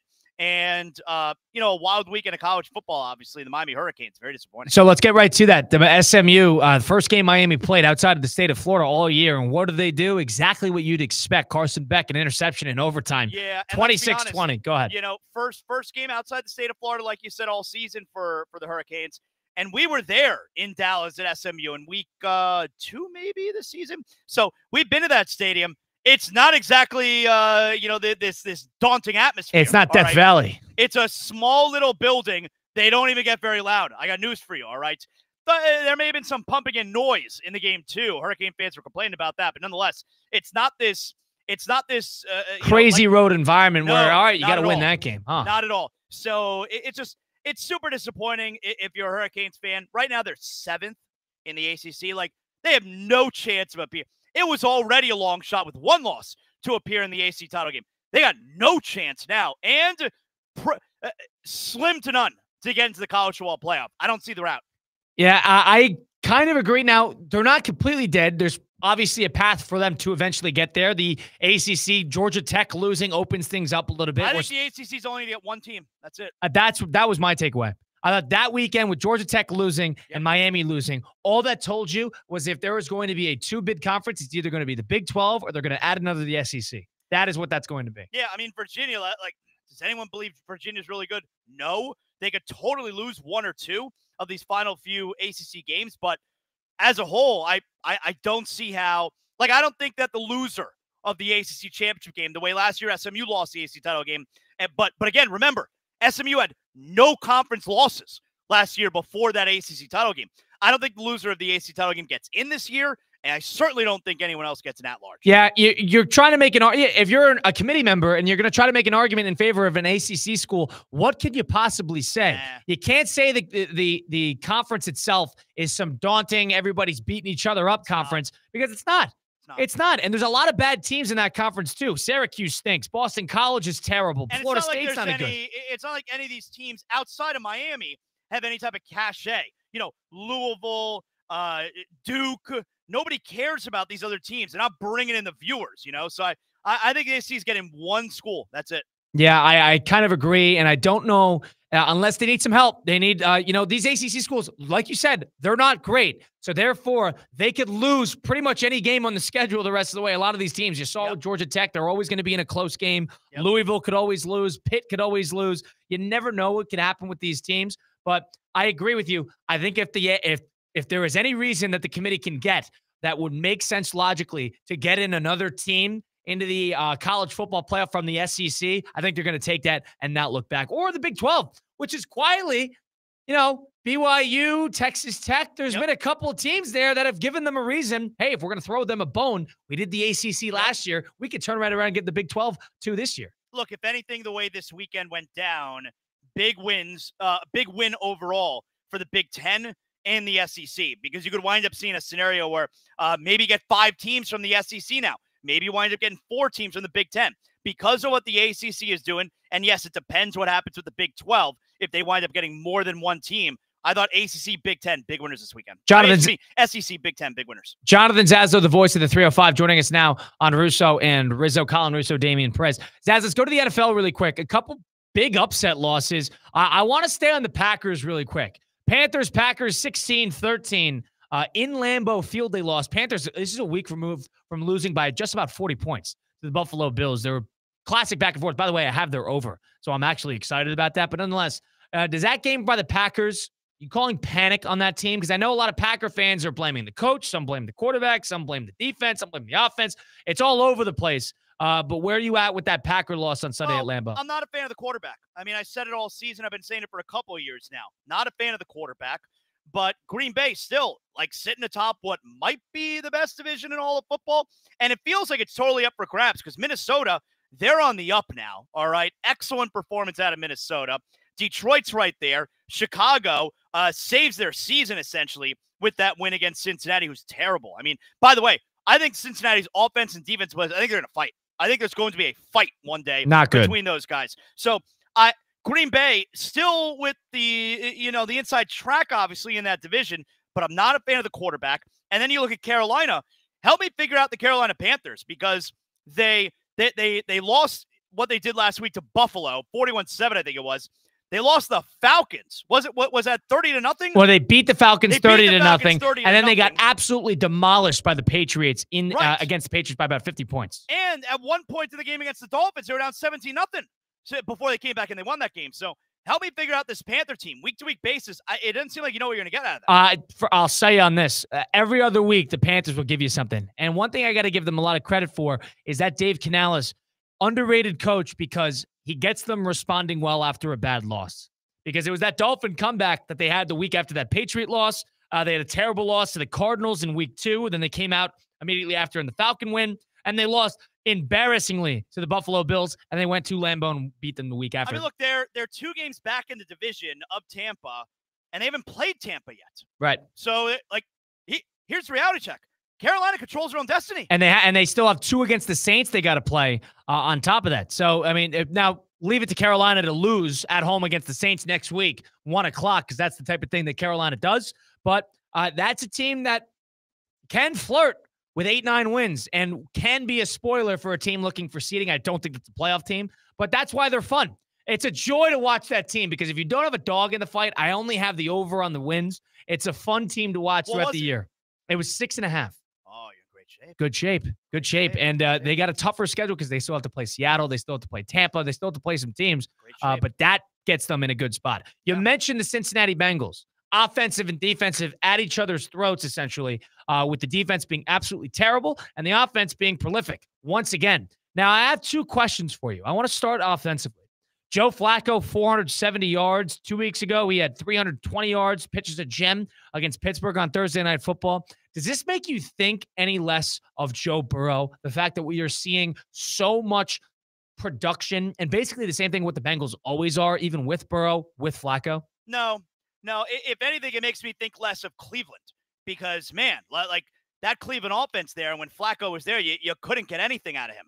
And then he walks into Cincinnati several days later and right from the get-go was throwing the ball over the field. Now, I get it. You got Jamar Chase, you got T. Higgins, but it shows you Flacco can still play and Cleveland still couldn't get anything out of him. I think I know what I see in Joe Burrow. Like that's a big-time quarterback right there. And unfortunately, because of the defensive situation, the Bengals' MO this season has been, can we just get to Burrow? Because they're hoping Burrow can be available to them in December. And they were headed toward that when after they beat the Steelers, they're sitting at 3-4. And then you look at the next 2 games, we're at home against the Jets and the Bears. We should be over 500. Instead, you got the loss to the Jets, their only win of the season, and then they blow it yesterday against the Bears. Like this Bengal team, they really should have been sitting pretty right now, getting close to a returning Burrow. Yeah, the way I looked at it is with Joe, all it tells me is that you don't necessarily need to invest all of that capital in great offensive pieces, more so than anybody else in the league with T. Higgins and Jamar Chase. Well, yeah, I wouldn't have paid both receivers. You don't need great skill positions that elevate a quarterback, and you don't need a great quarterback that elevates already great skill positions. No, you see what you're doing in New England. You got the great quarterback. He can get it done without having stars all around him. I'm Cincinnati. I don't pay both receivers.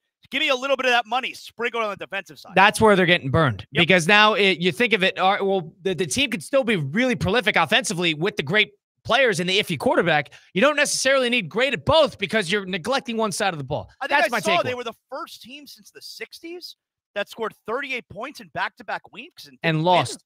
Yep. It's crazy. That's exactly what we saw last year with Burrow and the Bengals. So the fact that nothing is changing and all you did was plug and play a 40-year-old in place of Joe Burrow tells you all you need to know about the management of that team. That team is closer to being gutted than it is to be contending for a Super Bowl. I am that out on the Cincinnati Bengals just off of how much of a crossroads they should get rid of the coach. They should change a lot of things philosophically and also in the construction of that team. Lastly, Zaz, Chiefs 5-4, losing on the road to the Buffalo Bills, mostly out of the game. I know they had opportunities there at the end. Chiefs at 5-4, we think less of them, or are they still going to be representing the AFC or close to it? I don't know that they'll win the division. They're 2 back of Denver, but the Chiefs are going to make the playoffs. And you got to remember the Bills, this era of Bills, Allen versus Mahomes, Bills are 5-1 against them in the regular season. Bills always win that regular season game, 0-4 in the playoffs. The Chiefs always win the playoffs. So it is what it is. Regular season loss for Kansas City. They're going to wind up being a playoff team. Like I said, probably not win the division. And Mahomes will have to end up doing something he's never done before, which is win several road games to wind up getting to the Super Bowl, if that's the case.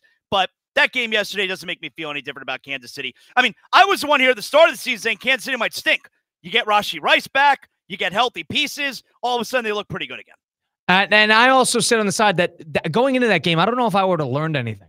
Because you're right. Like you said, 5-1 in the regular season. That's a Bills Super Bowl game. Yep. And the other side of things, the Chiefs, they can't beat the Chiefs. That's their dark cloud in the postseason. So because of that, how can you draw that many conclusions about how good or bad the Chiefs are based on losing to Josh Allen? Like what? Oh, the Bills beat the Chiefs. Surely they must be a Super Bowl team. No, we've been dealing with this every single year. Bills always win that game in the regular season. They got questions. They got questions in the postseason. That's where you'll really learn what type of Bill team you have. Now, Zaz, where are you going this weekend for the college football campus tour?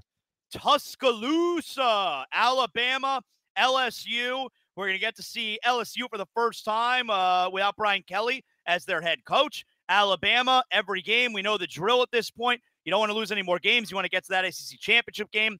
I like Tuscaloosa, so we will be there this weekend. I enjoyed my time there last week, so I'm looking forward to that.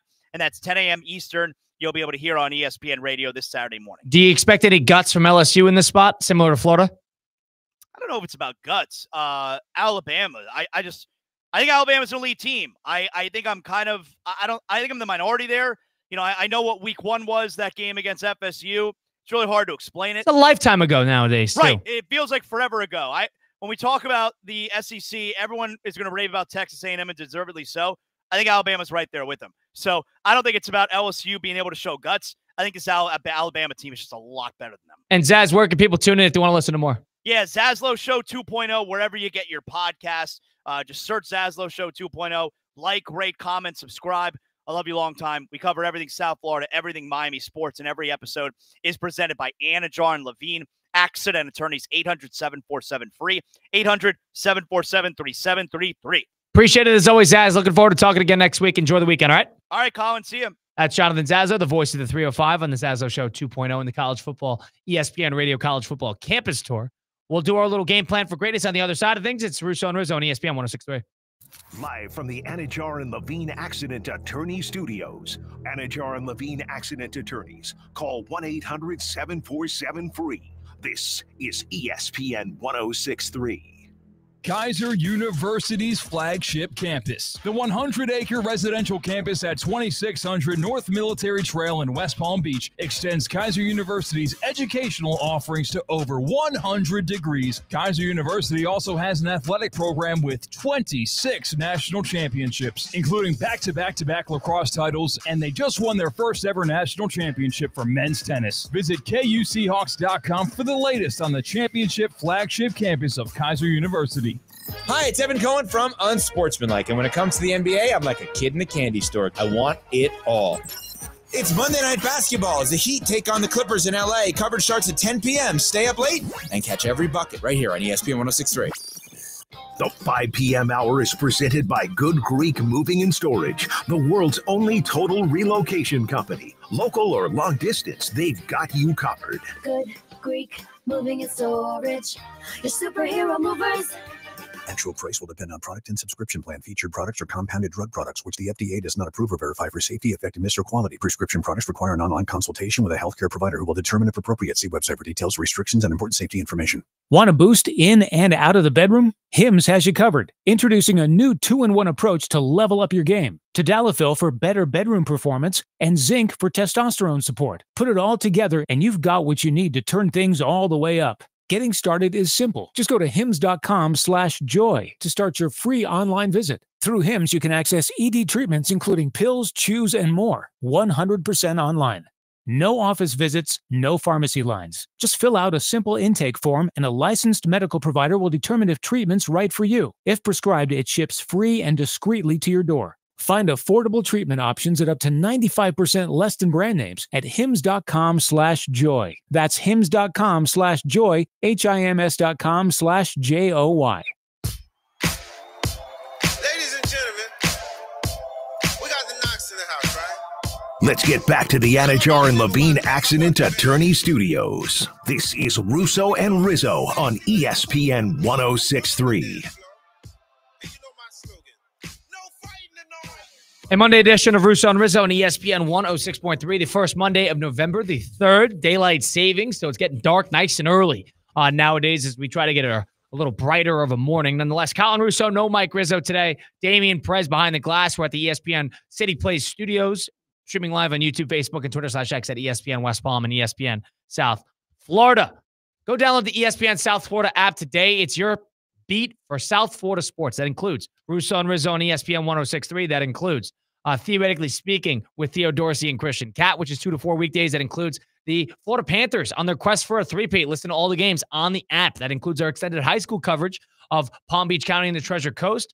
No games this weekend. It's the makeup week, but we got postseason play coming up on the horizon in a couple weeks. We had the Muck Bowl over the weekend in which Glade Central controlled that one throughout. All that good stuff on the app. Go download today for free on the App Store. Let's figure out what's going to happen because we got a Monday Night Football game tonight. Let's game plan for greatness. Men, games aren't won on Friday night. They're won Monday through Thursday. You find out life's a game of inches. It's about preparation. It's about discipline. And it's about showing up ready to dominate. That's going to make the difference between winning and losing. And now, your game plan for greatness. Brought to you by Men's Only Medical. Visit mensonlymedical.com. Clear eyes, full hearts. Let's go play some football. Let's go, baby! Men's Only Medical, your spot for a concierge service and get your things all checked up right there at Men's Only Medical on North Dixie Highway. Check it out today, mensonlymedical.com. No Mike Rizzo today, but we got Damian Perez. We got a Monday Night Football game tonight. How about the Cardinals with Jacoby Brissett back again, 2-5. 5-game losing streak. Color me surprised that the Cardinals surprise people early and then fall apart. Dallas Cowboys, on the other side of things, 3-4-1, have been a lot up, a lot down. Been an erratic season for them, to say the least. 8:15 on ABC and ESPN, which might not be on YouTube TV, too. That's another disaster. Did you hear this Kyler Murray fiasco? So apparently he's healthy enough to be suited up. They will have packages for him, but he will not be starting. Right. It's his foot injury. I guess they don't want to run him. Foot sprain. Or maybe they like Brissett and what he's shown. Is this a soft benching? And not a soft benching, but they liked what if Brissett goes out and plays great against the Cowboys, what are you going to do if you're going to put Kyler Murray back in the game?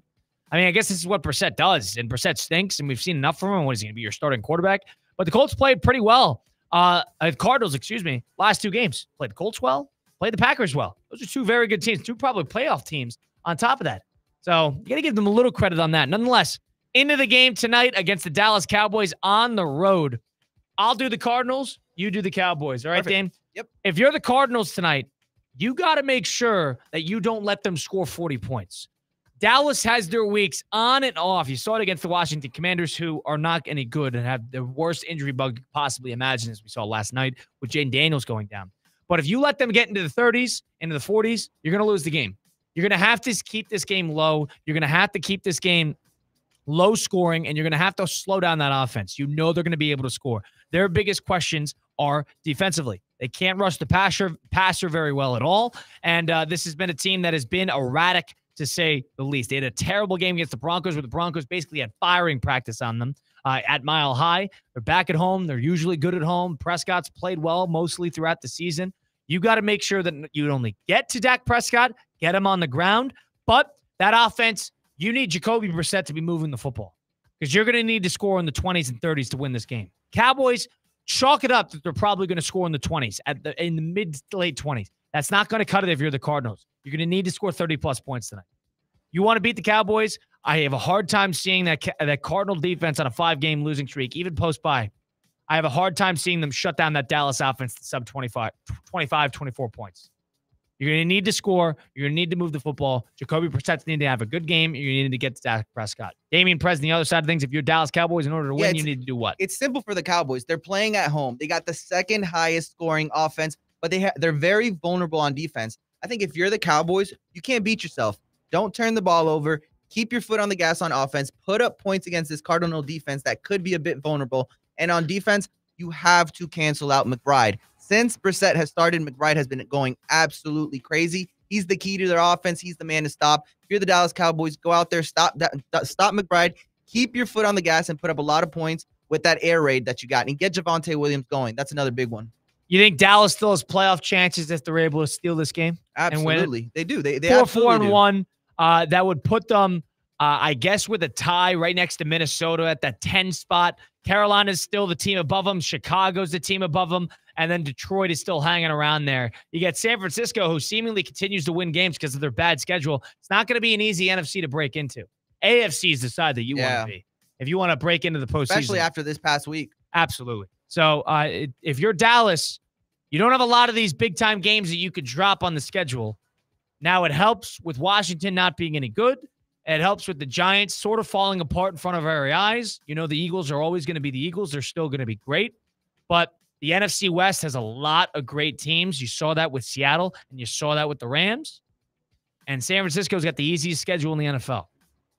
That's already makes it tough to sneak in as a wild card. You're going to need to really surprise some teams, and the defense is going to need to figure it out. Nonetheless, that was our game plan for greatness presented by Men's Only Medical as we close out the program here and go into the fifth quarter presented by Hard Rock Bet. Coming back after this, we got you for another hour. We'll get into what we saw in the past week of the NFL slate. We'll get into what we expect tonight, some of the best bets we could have made from throughout Week 9 looking into Week 10. A lot more to do. Next hour, right here on ESPN 106.3. That's been Damian Prez, Colin Russo. We'll take a timeout momentarily. Really quick, Northern Arizona and Drake. Drake is up 68. Northern Arizona 66 in the opening game of college basketball. Tim Russo, coach for Northern Arizona. Just keeping my eye on that. Drake just scored again. Up 5. Uh-oh. We'll see you in a couple minutes. It's the fifth quarter presented by Hard Rock Bet. After this on ESPN 106.3. During football season, keep your home in the win column with EDS Air Conditioning. Right now, qualified customers can score 0% interest for 60 months on a brand new AC. Hot streaks belong on the field, not in your living room. With over 800 Google reviews and a 4.8 star rating, EDS is the trusted MVP since 2006. Visit EDSisyes.com today. Kick off your game day comfort and don't sweat the small stuff. Every great performance starts with a plan. Your game plan for greatness begins at Men's Only Medical.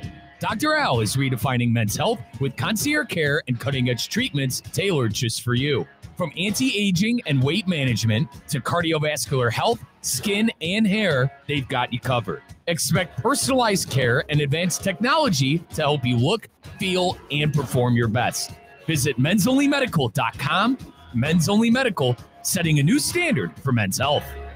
More than the county's largest employer, the School District of Palm Beach County is a community. I graduated from the School District of Palm Beach County, and now I'm shaping the future in the A-rated district that shaped me. This job gives me stability, great benefits, and a schedule that works for my family. I'm proud to be where diversity is celebrated and professional development helps us grow. From competitive salaries and the Florida retirement system to making a difference in the lives of our children. Join the School District of Palm Beach County at palmbeachschools.org/careers. Touchdown! Racetrack is proud to support our local high school football teams. Whether it's Friday night lights or tailgate parties, Racetrack has whatever gets you going to fuel all the gridiron excitement this fall. Grab your favorite snacks, crispy chips, delicious Nathan's hot dogs, sweet treats, or our house-made pizza slices. Don't forget to quench your thirst with a variety of ice-cold drinks. Racetrack, your one-stop shop to fuel your football Fridays. A resort destination beyond compare, yet conveniently close to home. The Breakers Palm Beach offers everything you desire with the service you deserve in a breathtaking oceanfront setting. Immerse yourself in unparalleled seaside glamour and enjoy all the Breakers has to offer as you create lasting memories with those who matter most. The best part, you don't have to travel far to feel worlds away. Visit thebreakers.com or call 1-800-BREAKERS today. All right, gentlemen, this is Emmett Smith on behalf of Depend, and I've got the perfect play. Run straight to your doctor's office for a life-changing catch. Because when prostate cancer is caught early, it's up to 99% treatable, and one blood test might be all it takes. And now through November, Depend is donating to the Prostate Cancer Foundation for select purchases. Talk about a great play. From September 1st to November 30th, Depend is donating 25 cents to the Prostate Cancer Foundation for Depend Shields Guards Real Fit products purchased in the U.S. up to a maximum of $300,000 or in Mississippi. This is the story of the one. As a custodial supervisor at a high school, he knows that during cold and flu season, germs spread fast. It's why he partners with Grainger to stay fully stocked on the products and supplies he needs, from tissues to disinfectants to floor scrubbers. Also that he can help students, staff, and teachers stay healthy and focused.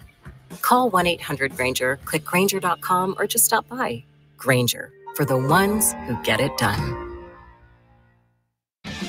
Tired of being sidelined by a sports injury? Get back in the game with Baptist Health Orthopedic Care. Whether you're a professional athlete or even a weekend warrior, you can get back to doing what you love with our compassionate orthopedic team. Experience a new level of care and get back to your best. Welcome to being treated like a pro. Make an appointment today at baptisthealth.net/ortho or call 833-556-6764. Anajar and Levine. Call 1-800-747-FREE. That's 1-800-747-3733. ESPN 1063. WESP Jupiter, a Good Karma Brands The following radio is a station. paid program. Advice and opinions expressed during this program are solely that of the hosts or guests of this program and not of ESPN 1063 or Good Karma Brands. Yeah, here we go! 2 hours are not enough. And that'll do it for regulation. Welcome to the fifth quarter, presented by Hard Rock Bet. Take this one to overtime. Russo and Rizzo bring you the stories, the takes, and the breakdowns that go beyond the final whistle.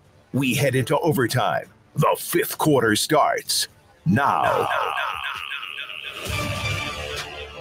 The fifth quarter presented by Hard Rock Bet on ESPN 106.3. Colin Russo here, no Mike Rizzo. We got Damian Prez behind the glass. We're at the City Play Studios in downtown West Palm Beach, streaming live on YouTube, Facebook, and Twitter/X at ESPN West Palm. If you missed any of this program, you missed any of Russo and Rizzo from 4 to 6 p.m., go catch us on our Apple, Spotify, wherever you get your podcasts. Just search up Russo and Rizzo. Damian, another hour with us. It's already dark outside with daylight savings, the 3rd of November, 2025. I'm a daylight savings guy. Some people want to have away with it and they're done with it. I'm okay with it. So daylight savings means longer day or shorter? Well, for today, we have an extra hour of sleep. We're in daylight savings right now. I'm totally against it. I like it when the days are longer and the mornings are darker. I actually like the extra hour. That one day a year where you get the extra hour of sleep, and I know you lose it in the spring. I'm a fan. But this year was on a Sunday. I don't know if it's always on a Sunday, but why can't it be on a Monday? You know, get that extra.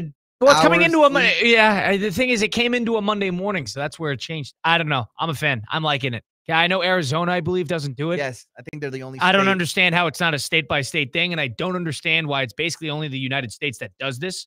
But nonetheless, I am a daylight savings fan. I know some people are against it. It's here to stay, as far as I'm concerned. Nonetheless, Week 9 of the NFL season, just about away. We got a Monday Night Football game tonight, Cardinals and Cowboys.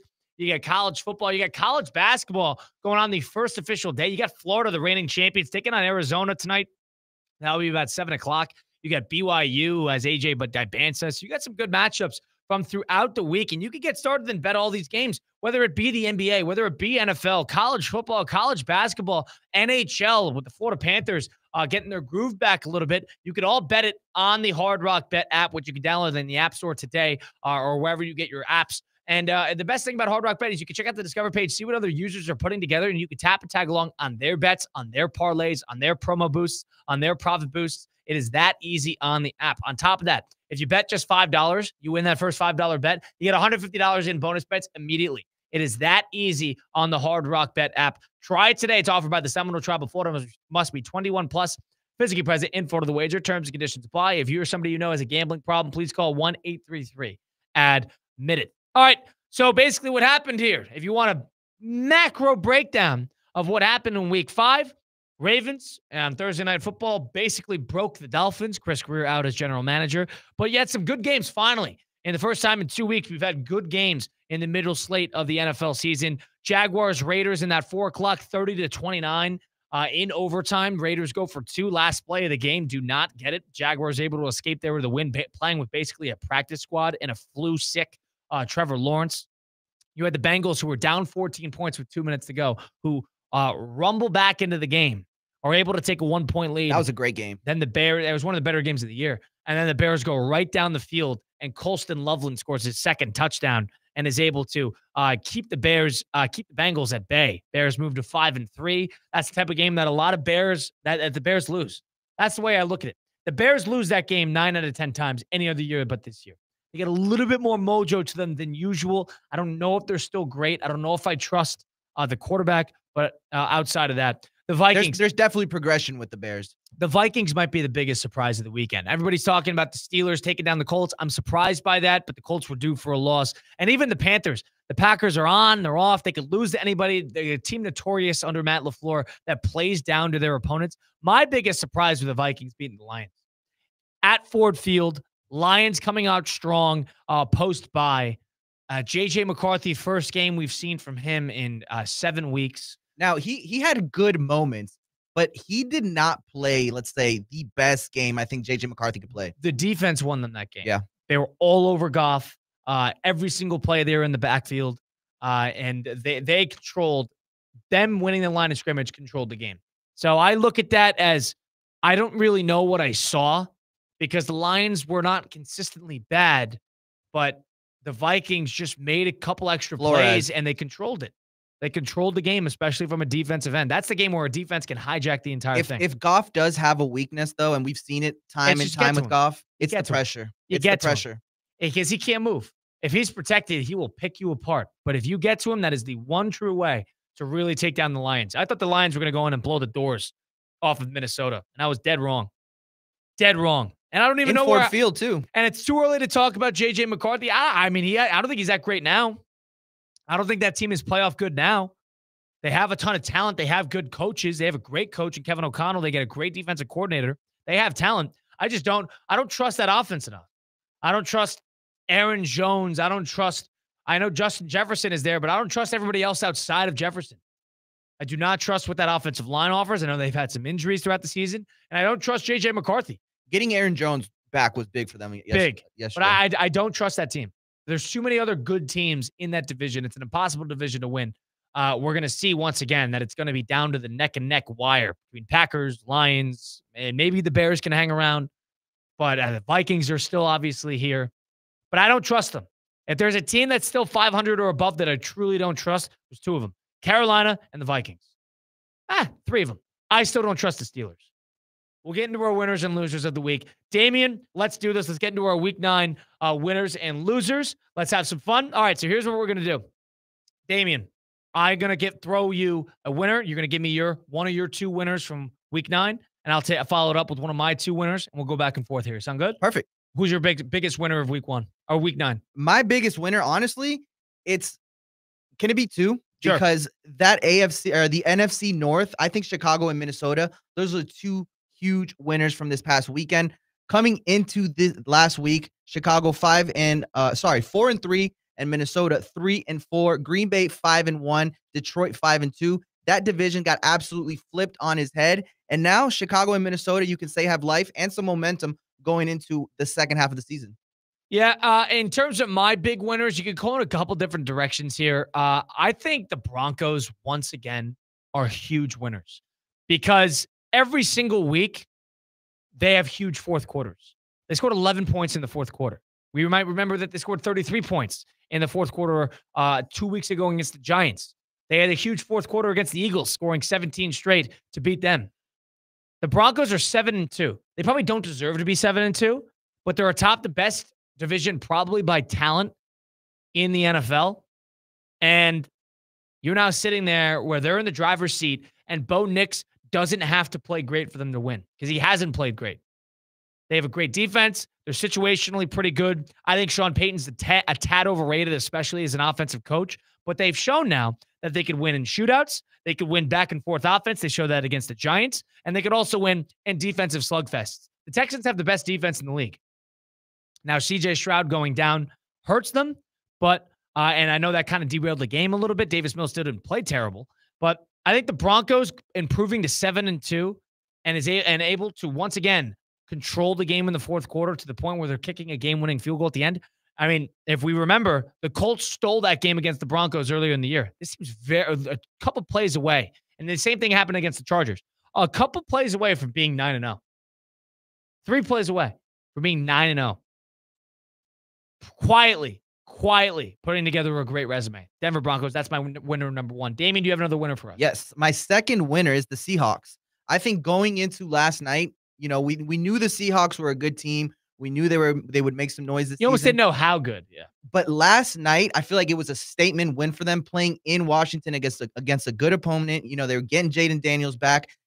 Darnold has absolutely looked lights out, and we're starting to question ourselves. Did Minnesota make the right decision? I think the Seahawks yesterday, like I said, they made a statement. That was a statement win for them, and they proved to the world that they are actually for real, and we can consider them as contenders to win the Super Bowl this year. Yeah, the thing about the Seahawks is, they just blitzed them. They immediately got on Washington all over them. And I know you want to call into question about whether Jaden Daniels should have been in the game down 30 points with 7 minutes to go, and he's still in the game. And running a draw. I can't get it too far into it. Do you think that's a real problem? Do you think that's a problem? Because everybody's talking about it's reminiscent of RG3. They were overplaying him, tearing him to the ground. He's getting hurt. My thing with Jaden Daniels, I think he calls his number a little bit too much sometimes. He should be a little bit, I don't want to say smarter, but make better decisions at times. And in a game where it's basically over, there was 2 minutes left. I think it was right after 7 minutes left. The game was basically over. It was 38-14, if I'm not mistaken. I know you got a chance to score, but that was not. You got to get yourself out of trouble in a game where he was getting touched up a lot. He got hit a bunch, not just in that game. He's been getting hit a lot this season. I think in that moment, he probably should have protected himself a little bit better. Yeah, he got hurt. 7:39 to go in the fourth quarter. It was 2nd and goal. They're right there. Everybody's saying, well, why is he in the game? Why is he in the game? It was 38-7 at the point. They just scored. You've seen teams score 30-plus points in the fourth quarter all year long. You've seen teams come back down from 17. I understand it's a big – Darnold was in the game. We're going to criticize that? Just because he got hurt, hindsight is 20/20 there. It's not like Derrick Rose being at the end of the minute and a half left up, down 10 against the 76ers, tearing his ACL. Of course, you look back at Tom Thibodeau saying, why the heck was Derrick Rose in the game? And you could say that derailed his career. Jaden Daniels, you can't look at this thinking every time we're not in it, we bench him to protect him. Because if you're not capable of staying on the field that long, I can't. And this was a fluke injury. This is a freak injury. It was a dislocated elbow. It was a pretty gnarly injury. You can't play scared. Non-throwing arm, that's important. You almost can't play scared. Are there moments in time where the guy does not need to play? Does he need to play the last drive of the game down 40 points? No. But if there's 7-8 minutes to go, he was just on a 5-minute drive. They got the ball with 12 minutes to go in the fourth quarter. I saw Damian Harris and a lot of the post-game guys talking about, why is Jaden Daniels in the game? So you're telling me 38-14, 12 to go in the fourth quarter, we're going to bench Daniels? Or worse comes worse, you're going to bench him in the middle of the drive? No.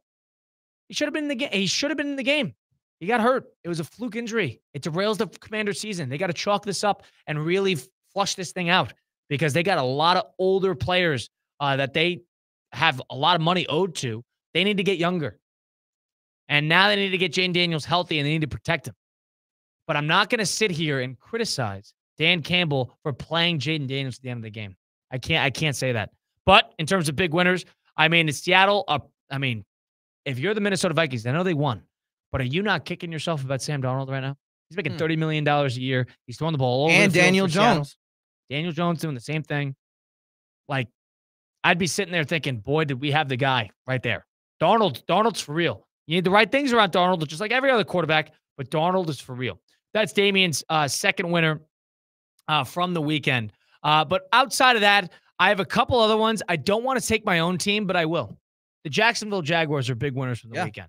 They were coming. So for those who don't know, Jaguars, Raiders in Las Vegas. The Vegas are also coming off the bye. I know they were 2-5 coming into the game. Not a very good team. Here's what happened with the Jags. It was 30-29 in overtime. Jaguars scored immediately in overtime. They let the Raiders go right down the field on them. Oh my God, they drive me crazy. One of those games where you lose years of your life. But it was a crucial game for Jacksonville. 5-3. Going into the game, Trevor Lawrence was sick, throwing up all over the place. He had a flu game. He was pale as a ghost the entire way. That's number one. Number two, leave it to Jacksonville that Travis Hunter can get hurt in a non-contact injury in practice. He's out for 4 weeks. Who is basically their best receiver and corner. All right, he's out. See ya. Goodbye. All right. Coming off the bye, on top of that, Brian Thomas Jr., their other big receiver, gets hurt during the game. Diami Brown, their third receiver, gets hurt during the game. Brenton Strange, their best tight end, probably best possession receiver, has been hurt for 4 weeks. They lose their starting left guard, Ezra Cleveland, during the game. Trevor Lawrence is sick as a dog. No Travis Hunter starting at one side of corner. Their other best corner, Jordan Lewis, goes down with an injury. Trayvon Walker, their best probable overall defensive player, punches somebody in a extra point and gets ejected during the game. All right, he's out. Starting safety, Eric Murray, was out. They had a practice squad level of guys, and they went right down the field. It's the type of game where you got to respect Lawrence. He might drive you crazy. He might be, have ugly games. Erratic. But he's clutch. He's clutch. He's got 3 game-winning drives with their 5 wins. He's clutch. You got to give him that. So outside of that, I think Jacksonville's a big winner of the weekend because, boy, did they need that. Boy, did they need that. They kicked 68-yard field goal, too. Cam Little. 68 yards. Record breaker. Ooh. And Christian Catt, who's in Turkey, managed to text me and said they should move the field goals back. They should make it less points. He's all about these gimmicky changes. Kickers are getting better. That's fine. It adds an element to the game. Do you have the guts to take a 68-yarder? That's a lot of pressure. That's mental fortitude, too. And it really is. Jacksonville's my second big winner of the weekend. Let's flip to the other side, Damien. Damien Perez and Colin Russo on the fifth quarter presented by Hard Rock Bet. Who are your big losers of week 9? I know we kind of alluded to it, but Washington. I think Washington was in a spot to kind of – this was the spot of the time of the season where they could either turn it around or kind of go in the opposite direction. And unfortunately, they went in the opposite direction, losing at home and not just losing a big game against the Seahawks, but they also lost their quarterback in a horrible fashion to a horrible injury. So my first big loser of the weekend is the Washington Commanders. I agree with you. I think Washington's a big loser here. Now, they were due, weirdly enough, because they have a weirdly constructed roster, a weirdly old roster that I actually anticipated that they're going to have injury. They had the horseshoe, around their neck last year in terms of the luck. They got lucky here. They got lucky there. They were healthy. Jaden Daniels was a revelation. They had a good coach in this first year, good general manager in this first year. Everything worked out. I think now they got the bad luck. They got the other side of that coin. Not only that, I feel like what happened during the offseason is getting exposed today, right now. I mean, you didn't come into the season prepared with the whole Terry McLaurin drama and the contract. You can't afford that. You traded away Brian Robinson Jr. for basically nothing, and he's actually doing pretty good with the San Francisco 49ers. So I think everything that led up to this game is kind of reflective of what has gone on during the season. Yeah, that's a wash team. Now you gotta wash it. Their season's over. Their season is done, and they got a lot of primetime games because obviously it's a fun team to watch. They got a new big quarterback. It's a big market. That their season's done. They need to figure out how to get younger. And I'm not going to blame Dan Quinn for keeping Jaden Daniels in the game in the fourth quarter, down 24. I'm not going to do that. If it was 4 or 5 minutes left, I could hear it. But when he's in the middle of a 6-minute drive and he started at the beginning of the fourth quarter, I'm not going to listen to the fact that Jaden Daniels should not have been. That's a load of crap. Load of crap. Not going to deal with that. My big loser, Cincinnati. Cincinnati losing 47-42. I know they showed guts. Can you think about these last 2 weeks for them? They had an unbelievable franchise win on Thursday Night Football over Pittsburgh 2.5 weeks ago.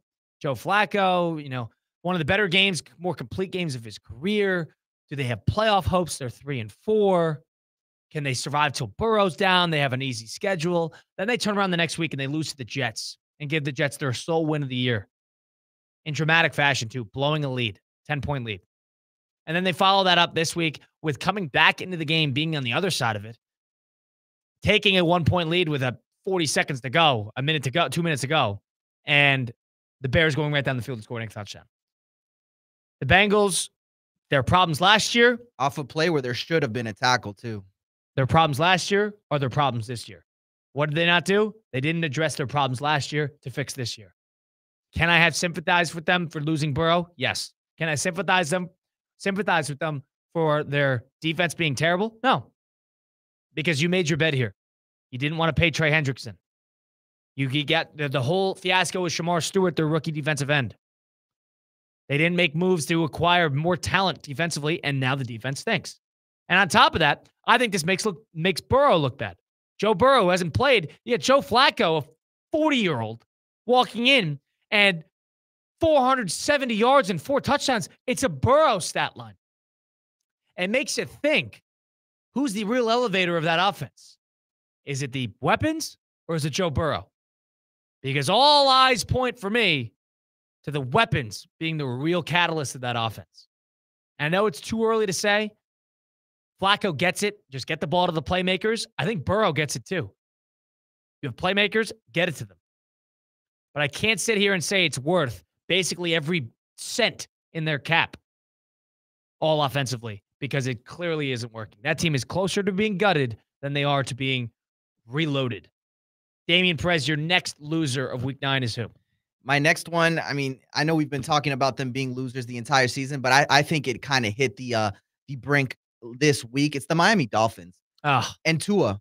That's another one, too. I mean, at this point, why are they allowing Tua to step in front of a mic? I would take the fine at this point because every time he steps in front of a mic, we'll get fined $50,000 a week just so we don't have to hear it's from like, him. What is going on? Every time he opens his mouth and gives an interview, you're questioning what is he saying and why is he saying it? So at this point, I don't know. I mean, I know they just fired Greer and we're basically washing this season, but I just don't see it getting better. Do you see the coach being fired mid-year, Mike McDaniel? I would like to see McDaniels without Tua before we fire him. Wow. So you think he should bench Tua and give him a couple weeks? I think so. You'd rather see that before the end of the year? I do. I think McDaniels hasn't lost. Yeah, we saw them last year without Tua, and it was terrible. It was awful. Remember, like he got hurt, and it wasn't planned. But they were terrible. They were terrible last year without him. With Huntley, it's terrible. When Tua went down with the concussions. Yes. So you want to see it again. I think it's almost a bit on McDaniel's terms. It's a bit different this year because last year we were kind of scrambling, picking. I mean, Huntley came out of nowhere. He wasn't the planned second string quarterback. This year, I feel like I don't want to say there's a system, but it's just a different feeling if we get it. We can see what McDaniels can do, not just without Tua, but with an offseason where he's picking exactly who he wants to be there. I think that's because as a Miami Dolphins fan, we've seen it happen too many times where players and coaches that have a little bit of talent, have that it factor, go somewhere else and absolutely explode. And that's what I think would happen with McDaniels if he goes somewhere and is an OC or a head coach somewhere else. That strikes me. Mike McDaniel is the classic option, similar to what Steve Spagnuolo is to the Chiefs, where you're a failed head coach, but you're an ultra successful coordinator. Vic Fangio, another good example. He's never leaving the Eagles. He doesn't need a head coach again. He's making good money. You don't have to deal with the pressure. You don't have to deal with the media nearly as much. Mike McDaniel, I could see him going to a defensive-minded coach's team and just letting it ride out. Houston Texans being his first call if he gets fired. Imagine that. Don't be surprised. Because when he's an offensive coordinator for a defensive-minded team trying to offer something a little different, that's where I would look. That's where I would make a prediction. I don't think he'll ever be a head coach again. Maybe the Jets go get him. Maybe the Texans go get him. You think he's basically done? He'll be a lifer. I think he's done. I think he's a dead man walking. I don't think they want to play the interim head coach game. And I think that at the end of the year, they will let go amicably and try to flush out as much as they can to wash it for next year. They'll have a good draft pick. Don't let a new general manager but old coach do it. Do both at the same time.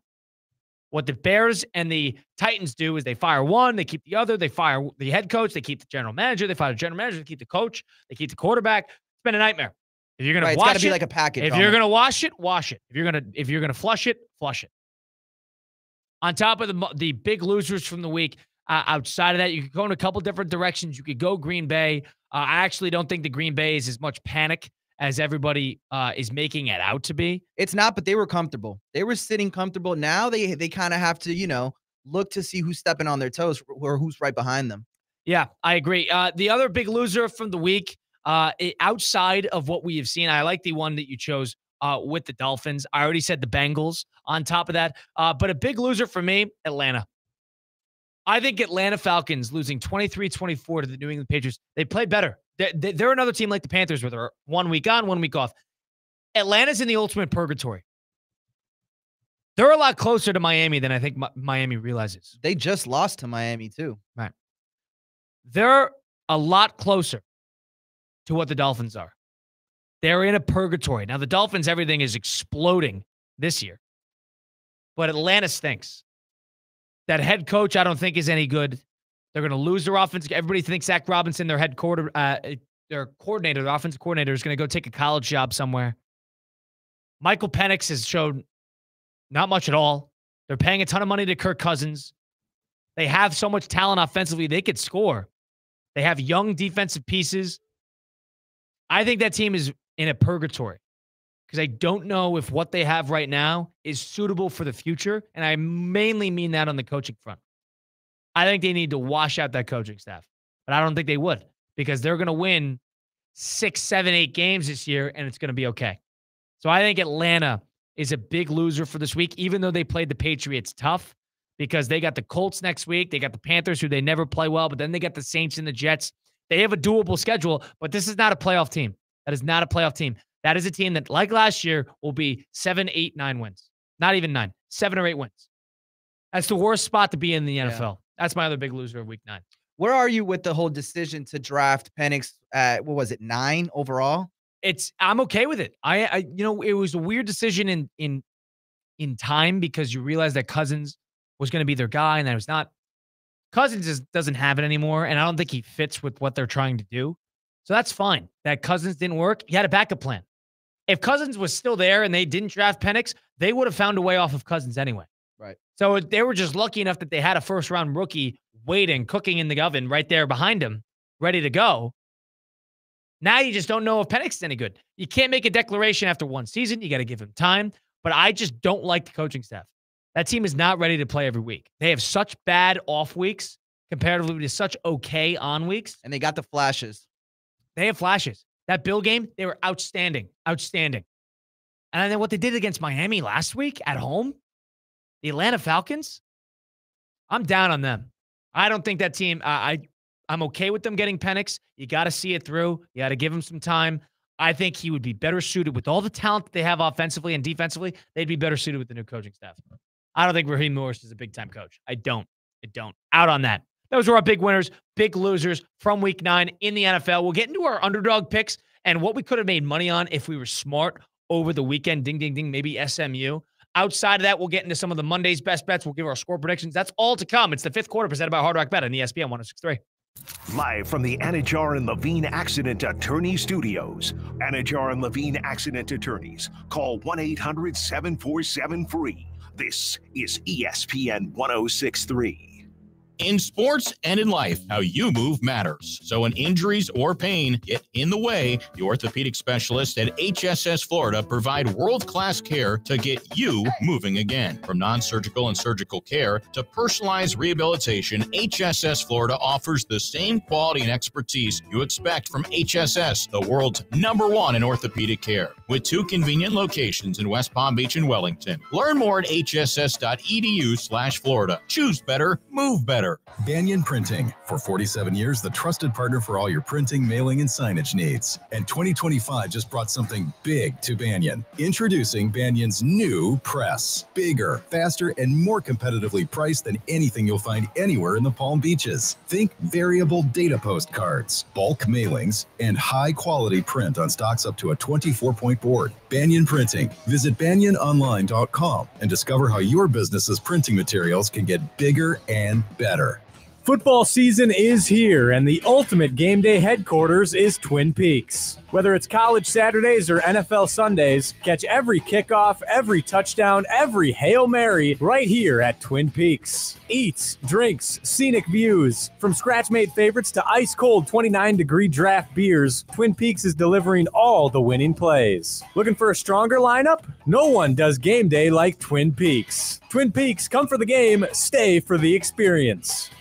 Hi, everyone. This is Tyler Hero. This is Bam Adebayo. This is Jaime Jaquez Jr. This is Nikola Jovic. It's Kasper Sigurdsson. It's Norman Powell, and you're listening to ESPN 1063 and the ESPN South Florida app. ESPN 1063 is your home for Miami Heat basketball.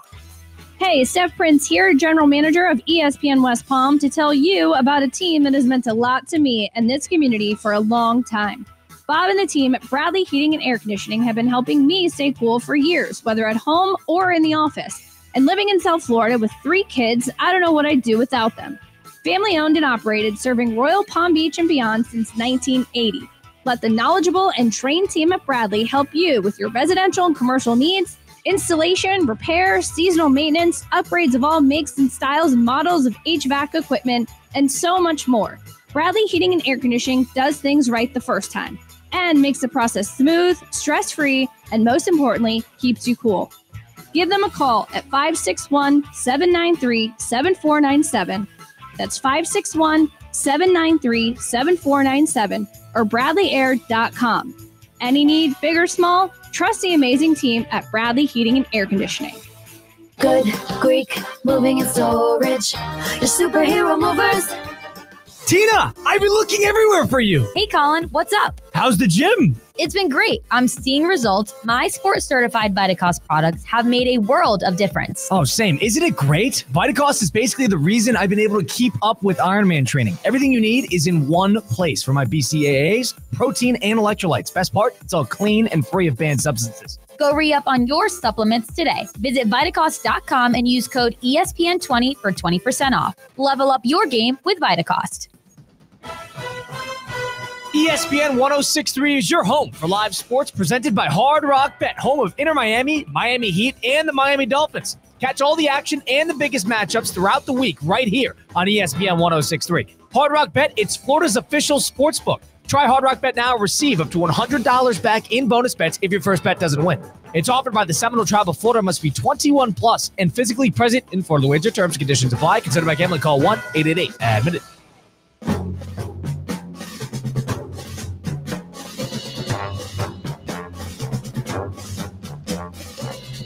Let's get back to the Anajar and Levine Accident Attorney Studios. This is Russo and Rizzo on ESPN 1063. The fifth quarter presented by Hard Rock Bet on ESPN 106.3. November the 3rd, 2025. We had a packed Week 9 in the NFL. We had a great, all-time great Game 7 in the Major League Baseball on Saturday night and a great Game 6. On top of that, college football Week 10 was over the weekend as well. A couple big upsets, especially on the ACC. And because of that, we can figure out what some of the big upsets are. Damian Perez, Colin Russo. Let's do our upsets underdogs of the week. See how we could have made some money with Hard Rock Bet.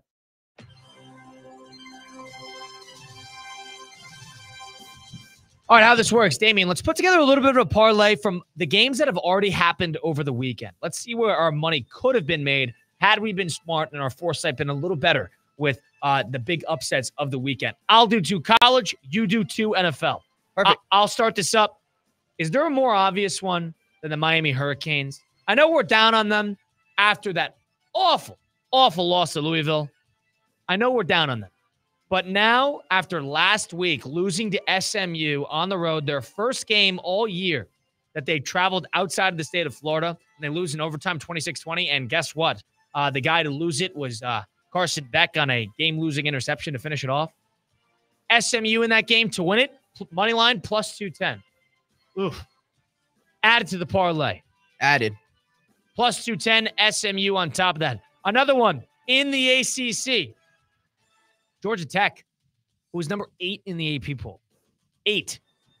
Team that was undefeated throughout the year. And they had an easier schedule comparatively to most because they had just had to deal with NC State, who's good, who's not, they're not bad, middle of the pack. And they don't have to deal with Miami. Georgia Tech just has to survive to that Georgia game, and they don't even need to win that Georgia game. Now, things change a little bit if you want an at-large bid in the ACC. Them losing this game and Georgia Tech effectively losing a game in the regular season in the ACC, my personal opinion, this makes the ACC a one-bid conference. Unless a bunch of SEC teams fall off the map, it helps that Vanderbilt and Tennessee lost. This makes the ACC whoever wins that ACC championship game will get in. And the guys on the outside will probably stay on the outside. This is a little different this year. Unless there's a bid stealing scenario, I don't know if Georgia Tech, unless they beat Georgia, and I'm not assuming that they'll beat Georgia. I know it was tight last year. If Georgia Tech beats Georgia, forget everything. Forget what I just said. But if they go and lose to Georgia, they still have to deal with Pitt too. It's not who's good. If they lose to Georgia and they have 2 losses going to the ACC championship game and lose a third, they're not getting in. Same thing with Miami. Miami still needs a ton of help to get in.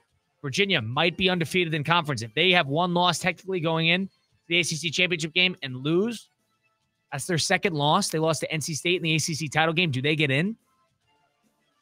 That'd be an SMU situation from last year. I don't know if they would do that. I really don't. So, effectively, to bring all circle around on our underdogs, NC State beating Georgia Tech 48-36 at home. NC State wasn't a huge underdog, but they thoroughly outplayed them basically throughout the entire game. CJ Bailey, an offensive masterclass. They scored 48 points on a good defense in Georgia Tech. They were plus 150 in the game. Added to the parlay.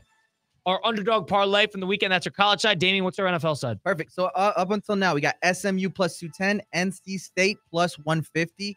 And for the NFL, how about the Vikings, who are going into Ford Field in Detroit plus 9.5 underdogs? Not only did they cover, they beat Detroit 27-4, getting J.J. McCarthy back. The defense had an unbelievable night, bringing pressure all night on Jared Goff. What was that line? Plus 9.5, plus 400 for the Vikings. Oh, my gosh. 400. My goodness. Yes, sir. We'll add that one to the parlay. But what if I told you they were not the biggest underdogs of the weekend in the NFL? Because the Carolina Panthers, who went into Lambeau Field, you would have thought it was virtually impossible for the Carolina Panthers to win in Lambeau Field, but yet they did. Plus 625, plus 12.5 underdogs. They beat the Packers in Lambeau Field. Now, Bryce Young did not have the best game, but that defense played lights out, and that running game was on all night with Rico Dowdle. What does that come out to be? So we got plus 625 Carolina, plus 400 the Vikings, plus 150 NC State, and plus 210 SMU. A simple $10 bet would have won you $2,799. Oh, goodness. What would you do with that amount of money? Whew. Maybe take a vacation. You take a vacation. I had experienced fall. Being from Florida, we don't get seasons. That's probably the first thing I would do. Where would you go? Maybe somewhere in North Georgia. You have Northeast ties. Yeah, you want to go somewhere? Okay, so middle part of the somewhere I can drive. East Coast. Somewhere I can drive. I don't have to book a flight. How about Charleston, South Carolina? Yes, Charleston, South Carolina, the Smoky Mountains, the Blue Ridge Mountains. Nice. That's where I would go. All right. I think I agree with you. I think I'd go take a trip as well. Yeah. Put some of it away, or maybe the thing is, I'm not a materialistic person. I don't need neither am I. I don't need anything. I'm good on that. I'm good. Put a little bit of it away, put some rent money down, go take a vacation. Wow. If only we were that smart, Damien. If only we were that smart. If only. Who would have thought, though? Who would have thought? Underdog Bets presented by Hard Rock Bet on ESPN 106.3 with Colin Russo and Damien Perez. We'll give our Monday's best bet. We'll give our score predictions on the other side of things. Had a good weekend. And another team that could have been a good underdog had they closed it, and they did not, with Florida over Georgia. That would have been a good one. That would have been an upset pick. That would have helped the ACC if Georgia had another loss there in conference, because Georgia has an easy schedule the rest of the way. And losing to Florida in that type of game, and I was there. A cool environment, I'll tell you that. Have you ever been up to that game? I have not, nope. Have you been to Jacksonville? Yes, I have been to Jacksonville. And what are your thoughts about Jacksonville? It's all right. What were you there for? It's all right. I went to, when I was playing soccer in high school, I did a visit at Jacksonville University. It's all right. I wasn't blown away by Nashville, blown away by Jacksonville. I to your point, I think you were talking about this on Russo Rizzo last week. Or no, it was in the tailgate show. Yes. Apparently, Jacksonville is the biggest city city by landmass. Outside of Alaskan cities, yes. In the United States, it's 740 square miles. That absolutely shocked me because it did not feel like it. It's nonsense. It did not feel like it. It's like the guy who makes the map. That's a great trivia question. It's like the guy who makes the map and decides what the counties are and decides what the towns and places are. The guy just came and hung over to work one day. He's like, all right, let's just give Jacksonville this giant plot of land and call it a city. It's not. It's a reasonably sized city. It is Indianapolis with an expansive suburb. That's what it is. Now, what I will say is, being that it's North Florida, I think the climate is a little bit better, and you have that sense of seasons. That's something you don't experience down here in South Florida. That is true. And it was nice up there. It was actually chilly at night. Yeah. 48-something degrees at night. And, you sweater weather, pants, you could get away with it. Can't get away with that down here. Nope. I like Jacksonville. I liked where the stadium was. I thought the city itself was nothing special. And I was going in expecting the biggest city I've ever seen. And I did not get that. Nonetheless, Damian Perez, Colin Russo, the fifth quarter presented by Hard Rock Bet. On the other side of things, we're going to make our Monday Night Football bets. We'll do our Monday Night Football score predictions. Got a whole lot more to do. It's all coming up right here on ESPN 106.3. Live from the Anajar and Levine Accident Attorney Studios. Anajar and Levine Accident Attorneys. Call 1-800-747-FREE. This is ESPN 106.3. Whether it's a clutch touchdown pass, a game-winning dunk, or an impressive dash to the finish, we want to highlight the best performance of the week. The winning performance will receive $500 courtesy of Baptist Health Orthopedic Care. Catch the biggest moments and winners all season long on ESPN 106.3 and ESPN West Palm Play. Nominate them today by emailing highschool@espnwestpalm.com. Baptist Health Orthopedic Care. Welcome to being treated like a pro. Hi, it's Evan Cohen from Unsportsmanlike, and when it comes to the NBA, I'm like a kid in a candy store. I want it all. It's Monday Night Basketball as the Heat take on the Clippers in L.A. Coverage starts at 10 p.m. Stay up late and catch every bucket right here on ESPN 106.3. This is ESPN 106.3, a Good Karma Brands radio station. Find official rules for all your favorite ESPN West Palm contests by visiting ESPNWestPalmContests.com. That's ESPNWestPalmContests.com. You're listening to ESPN 106.3, the ESPN app, and streaming on your smart speaker.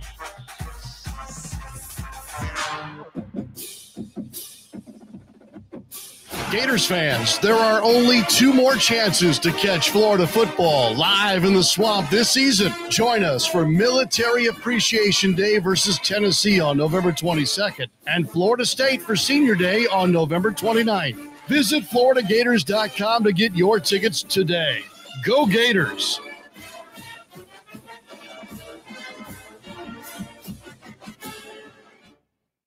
Every family has dreams, a vacation, a new car, or a rainy day fund. With a Boost savings account from Flagler Credit Union, your dreams can become reality. Earn up to 3.25 annual percentage yield with no minimum balance, no monthly fees, and easy access to your funds. Whether you're saving for life's big moments or everyday expenses, a Boost savings account helps you reach your goals faster. Open a Boost savings account today and start boosting your future at Flagler Credit Union. Boost checking is required. Other qualifications apply. Insured by NCUA, official credit union of Florida Atlantic Athletics.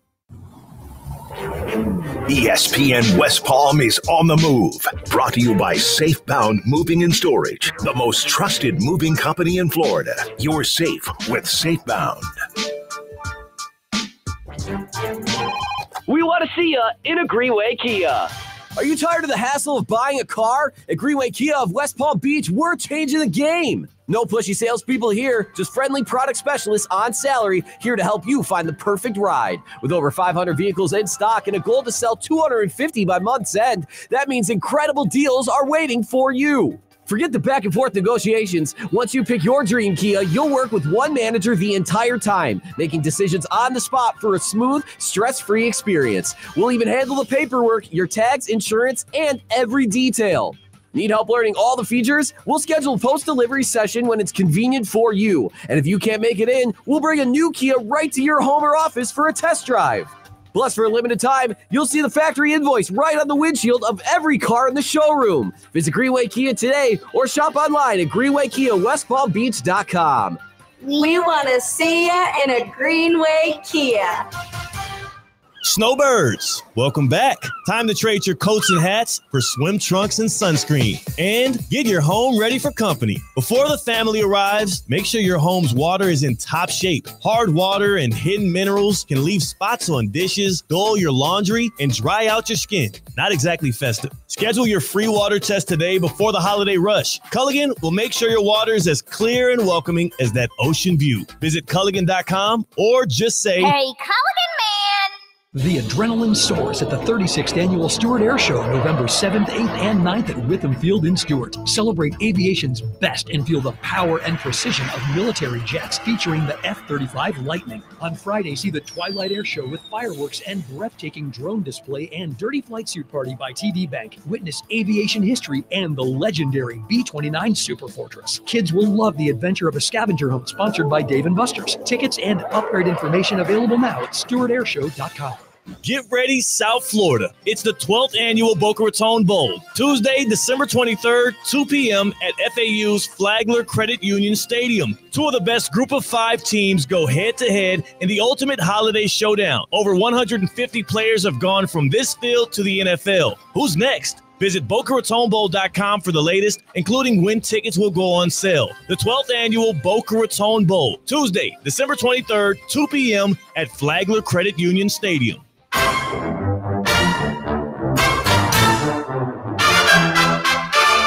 Let's get back to the Anajar and Levine Accident Attorney Studios. This is Russo and Rizzo on ESPN 106.3.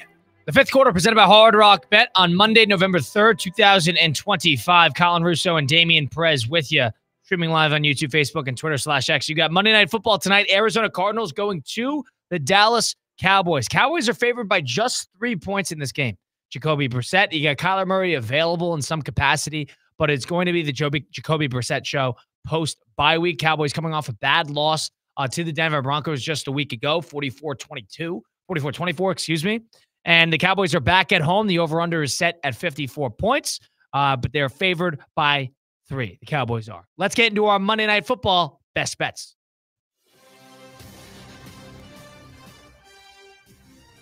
All right, Monday Night Football best bets with Colin Russo and Damian Perez. Damian, where are you at with this game? What are you thinking here? I'll be honest with you. I think this is going to be a game where the Dallas Cowboys are all over the Arizona Cardinals. I agree. Is this a Vegas always knows game? I think so. Because I'm nervous about that line. -3, this should be a -5 line. -5.5. Yeah. And the fact that it's only -3 tells me that Vegas knows something I don't.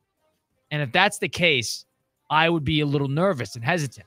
But, I mean, all signs to me point to the Dallas Cowboys throttling them here because they've been good at coming back after a bad loss. They've been good at putting offense on the board. And the Arizona Cardinals have played well as of late, but as a team that has a lot of injuries coming out of the bye, Cowboys got a lot to play for here. I'd be surprised if they lost this game. I really would. I know they got some offensive line injuries. And I know they're missing key pieces defensively. They can't rush the passer, especially with Trayvon Diggs going down, everything like that. And I get all that. But in terms of they have the better quarterback, they have better possession receivers. I actually like the head coach Schottenheimer. I think he does a good job for them. Yeah. I'm all over Dallas here. Yep. I'm all over Dallas here, and I'm all over the over. Yeah. Dallas is not going to stop them, and I think the over on the 54 is a good number. If you were iffy on Dallas, that's what I was going to suggest. I think in this game, there's points. The Dallas defense is horrible. Terrible. Horrible. You can score on Dallas. Now, it's hard to keep up with them. That's where the catch is. But that defense does give up a lot of points. Right. And so if it's -3 over 54, let's take a player prop on top of this because there's a couple directions you could go.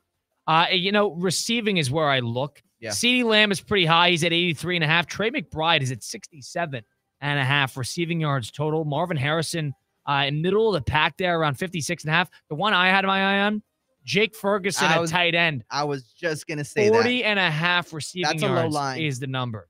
And if you want to increase your odds on that just to record 50 receiving yards, Jake Ferguson's +125. So you can increase the VIG on that. Just go Jake Ferguson to record 50+ receiving yards, and you get +125 odds on that. We're at +525 on our 3-leg parlay. Let's add one more. Cowboys -3, over 54. Jake Ferguson over 49.5 receiving yards on the game. Anything else screaming to you in terms of rushing, receiving? Let's add one more because I want to increase the odds just a little bit more So slightly. I got 2 players that I can see scoring tonight. Javonte Williams. Just to score a touchdown? Yeah. Okay. Javonte Williams or George Pickens. So Javonte Williams to George Pickens to score a touchdown is plus 115. Good odds. Good odds. And I feel like he kind of benefits from the best cornerback being on CeeDee Lamb, kind of shadowing CeeDee Lamb. George Pickens honestly has just been absolutely amazing over the top. Those fade routes that he plays, those 9 routes. He's perfect for Prescott because he's a perfect complement to what CeeDee Lamb is. Absolutely, because CeeDee Lamb has those routes across the middle. With and yards then after George catch. Pickens just gets you over the top. Right. They got a great offense. Javonte Williams has resurged his career. Jake Ferguson's a very good tight end. CeeDee Lamb has always been CeeDee Lamb. He has drop issues, but he's always been great after the catch. He's a big game player. And then George Pickens has been a good deep threat. Yeah, if you add Pickens here just to score an anytime touchdown, the parlay goes to plus 1,000. Wow. Love the sign of that. I love that. No problem there. Sign me up. $10 to win 110 on the Hard Rock Bet app. Let's check out the inactives for Dallas. Because the Dallas inactives, some normal ones, nothing crazy, especially offensively. They're going to score tonight. They're going to score. Let's do it. George Pickens, anytime touchdown. Yes. Jake Ferguson, a tight end for Dallas to record 50-plus receiving yards. Over on the points. That is 54 total points. We need over 54 from both teams, and then we need the Cowboys to cover the spread by 3. That's our parlay for Monday Night Football. I love it. I love it. We need a lot from Dallas. Now watch it. Now watch this happen because this is where we get burned. Watch Dallas come out in this game, score 13 points. It is a 20-13 game. Arizona, who's desperate for a win, gets back in the win column. The one thing I would say is Arizona might be desperate here, but as it just came out by Ian Rappaport, Kyler Murray inactive tonight. So he's inactive. We're not going to see Kyler Murray at all. So he's inactive, not even packages, not even playing tonight. Wow. Okay. So they've gone back and forth with that injury news, I'd say, because they dropped it, an hour and a half before the game. At one point, there was packages built in for Kyler Murray. He wasn't fully out. He would dress up, but he wouldn't start. Now he's fully out. Yeah, I don't understand the reasoning. If he's hurt, if he's not hurt, then play him the full time. If he is hurt, then don't play him. That's the way I view it. I don't know why you'd go half glass, half in, half out. If you're going to play him, play him. Do you think that was a bit of gamesmanship? Probably. Give them something to think about. Maybe the whole plan from the beginning was to do that.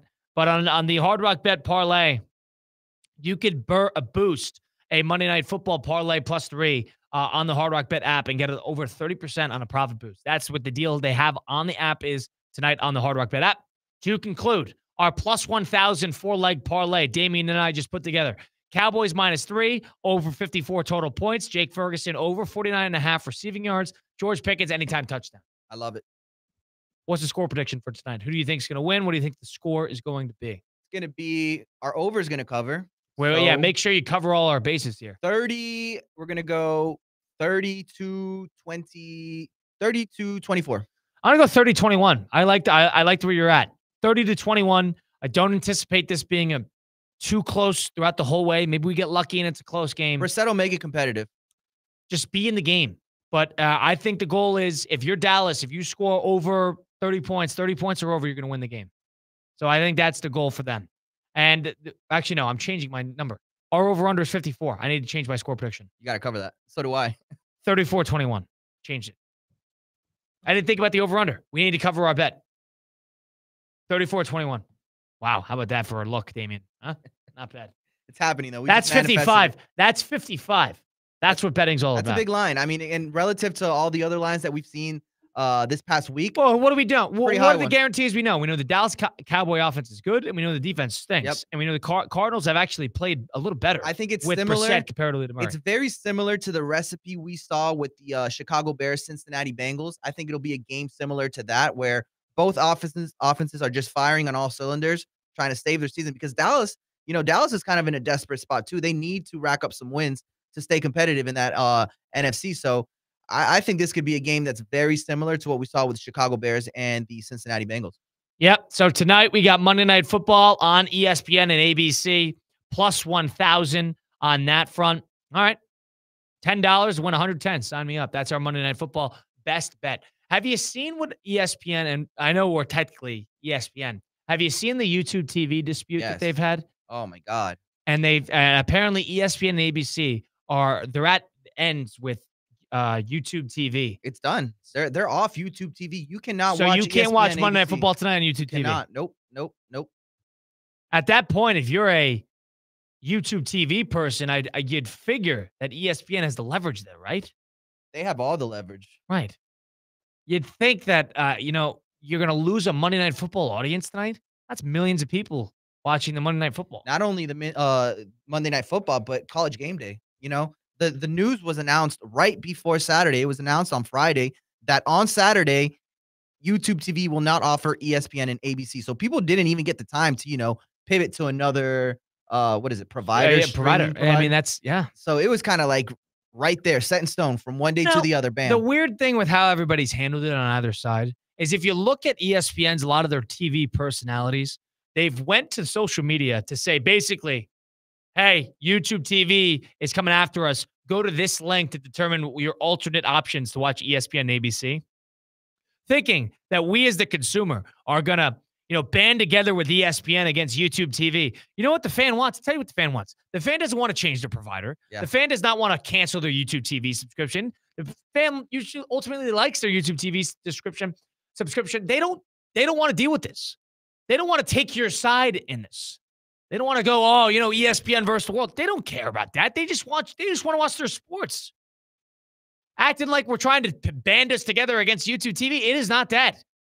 It is these two higher-ups that are fighting at ends with each other, and that everybody else is just saying, we don't really care who wins. We just want to watch the game on Monday night. And let's be honest, if you're YouTube TV, you're not going to win this battle. It's impossible. It's impossible. Now, they've done that. Now, they've dealt with this a number of times before. I believe TNT had a moment with them. But I don't think anybody has the leverage that ESPN does. ESPN is, if they want to prove a point and go anti-YouTube TV, I think that because YouTube TV will lose thousands and thousands of subscribers if they do this, if not more. I don't know enough about it, but my perspective is, why are both sides trying to rally up the consumer against the other? That's where you sit and you think, boy, do you really think that's what the fan, the consumer, the person who pays for the product cares about? You think that's what they want? No, that's not what they want. They want to watch their game in peace and just the TV to turn on and ESPN to be available. Very bizarre when they're going, band together, go to this link to see the alternative options. What? It's really just a petition, too, at the end of the day. It's just a petition. It's like raising awareness. Oh, please. Miss me with that. Raising the pressure. This closes out the fifth quarter. Go download the Hard Rock Bet app today on the Google Play Store or the Apple App Store. Bet $5. If you win that $5 bet, you get $150 in bonus bets. It's that easy. Check out the Discover page. Check out the Profit Boost tonight. Check out some parlays. Have some fun with Monday Night Football. And have some fun with college basketball. It started today. You get a good slate of college football this weekend. So much to bet on. So much fun to be had. Hard Rock Bet. It's offered by the Seminole Tribe of Florida. Must be 21 plus. Physically present in for the wager. Terms and conditions apply. If you're somebody you know has a gambling problem, please call 1-833. Play wise. That's Damian Perez, Colin Russo, ESPN 1063. The preceding program was paid for in full by Hard Rock Bet. Advice and opinions expressed during this program were solely those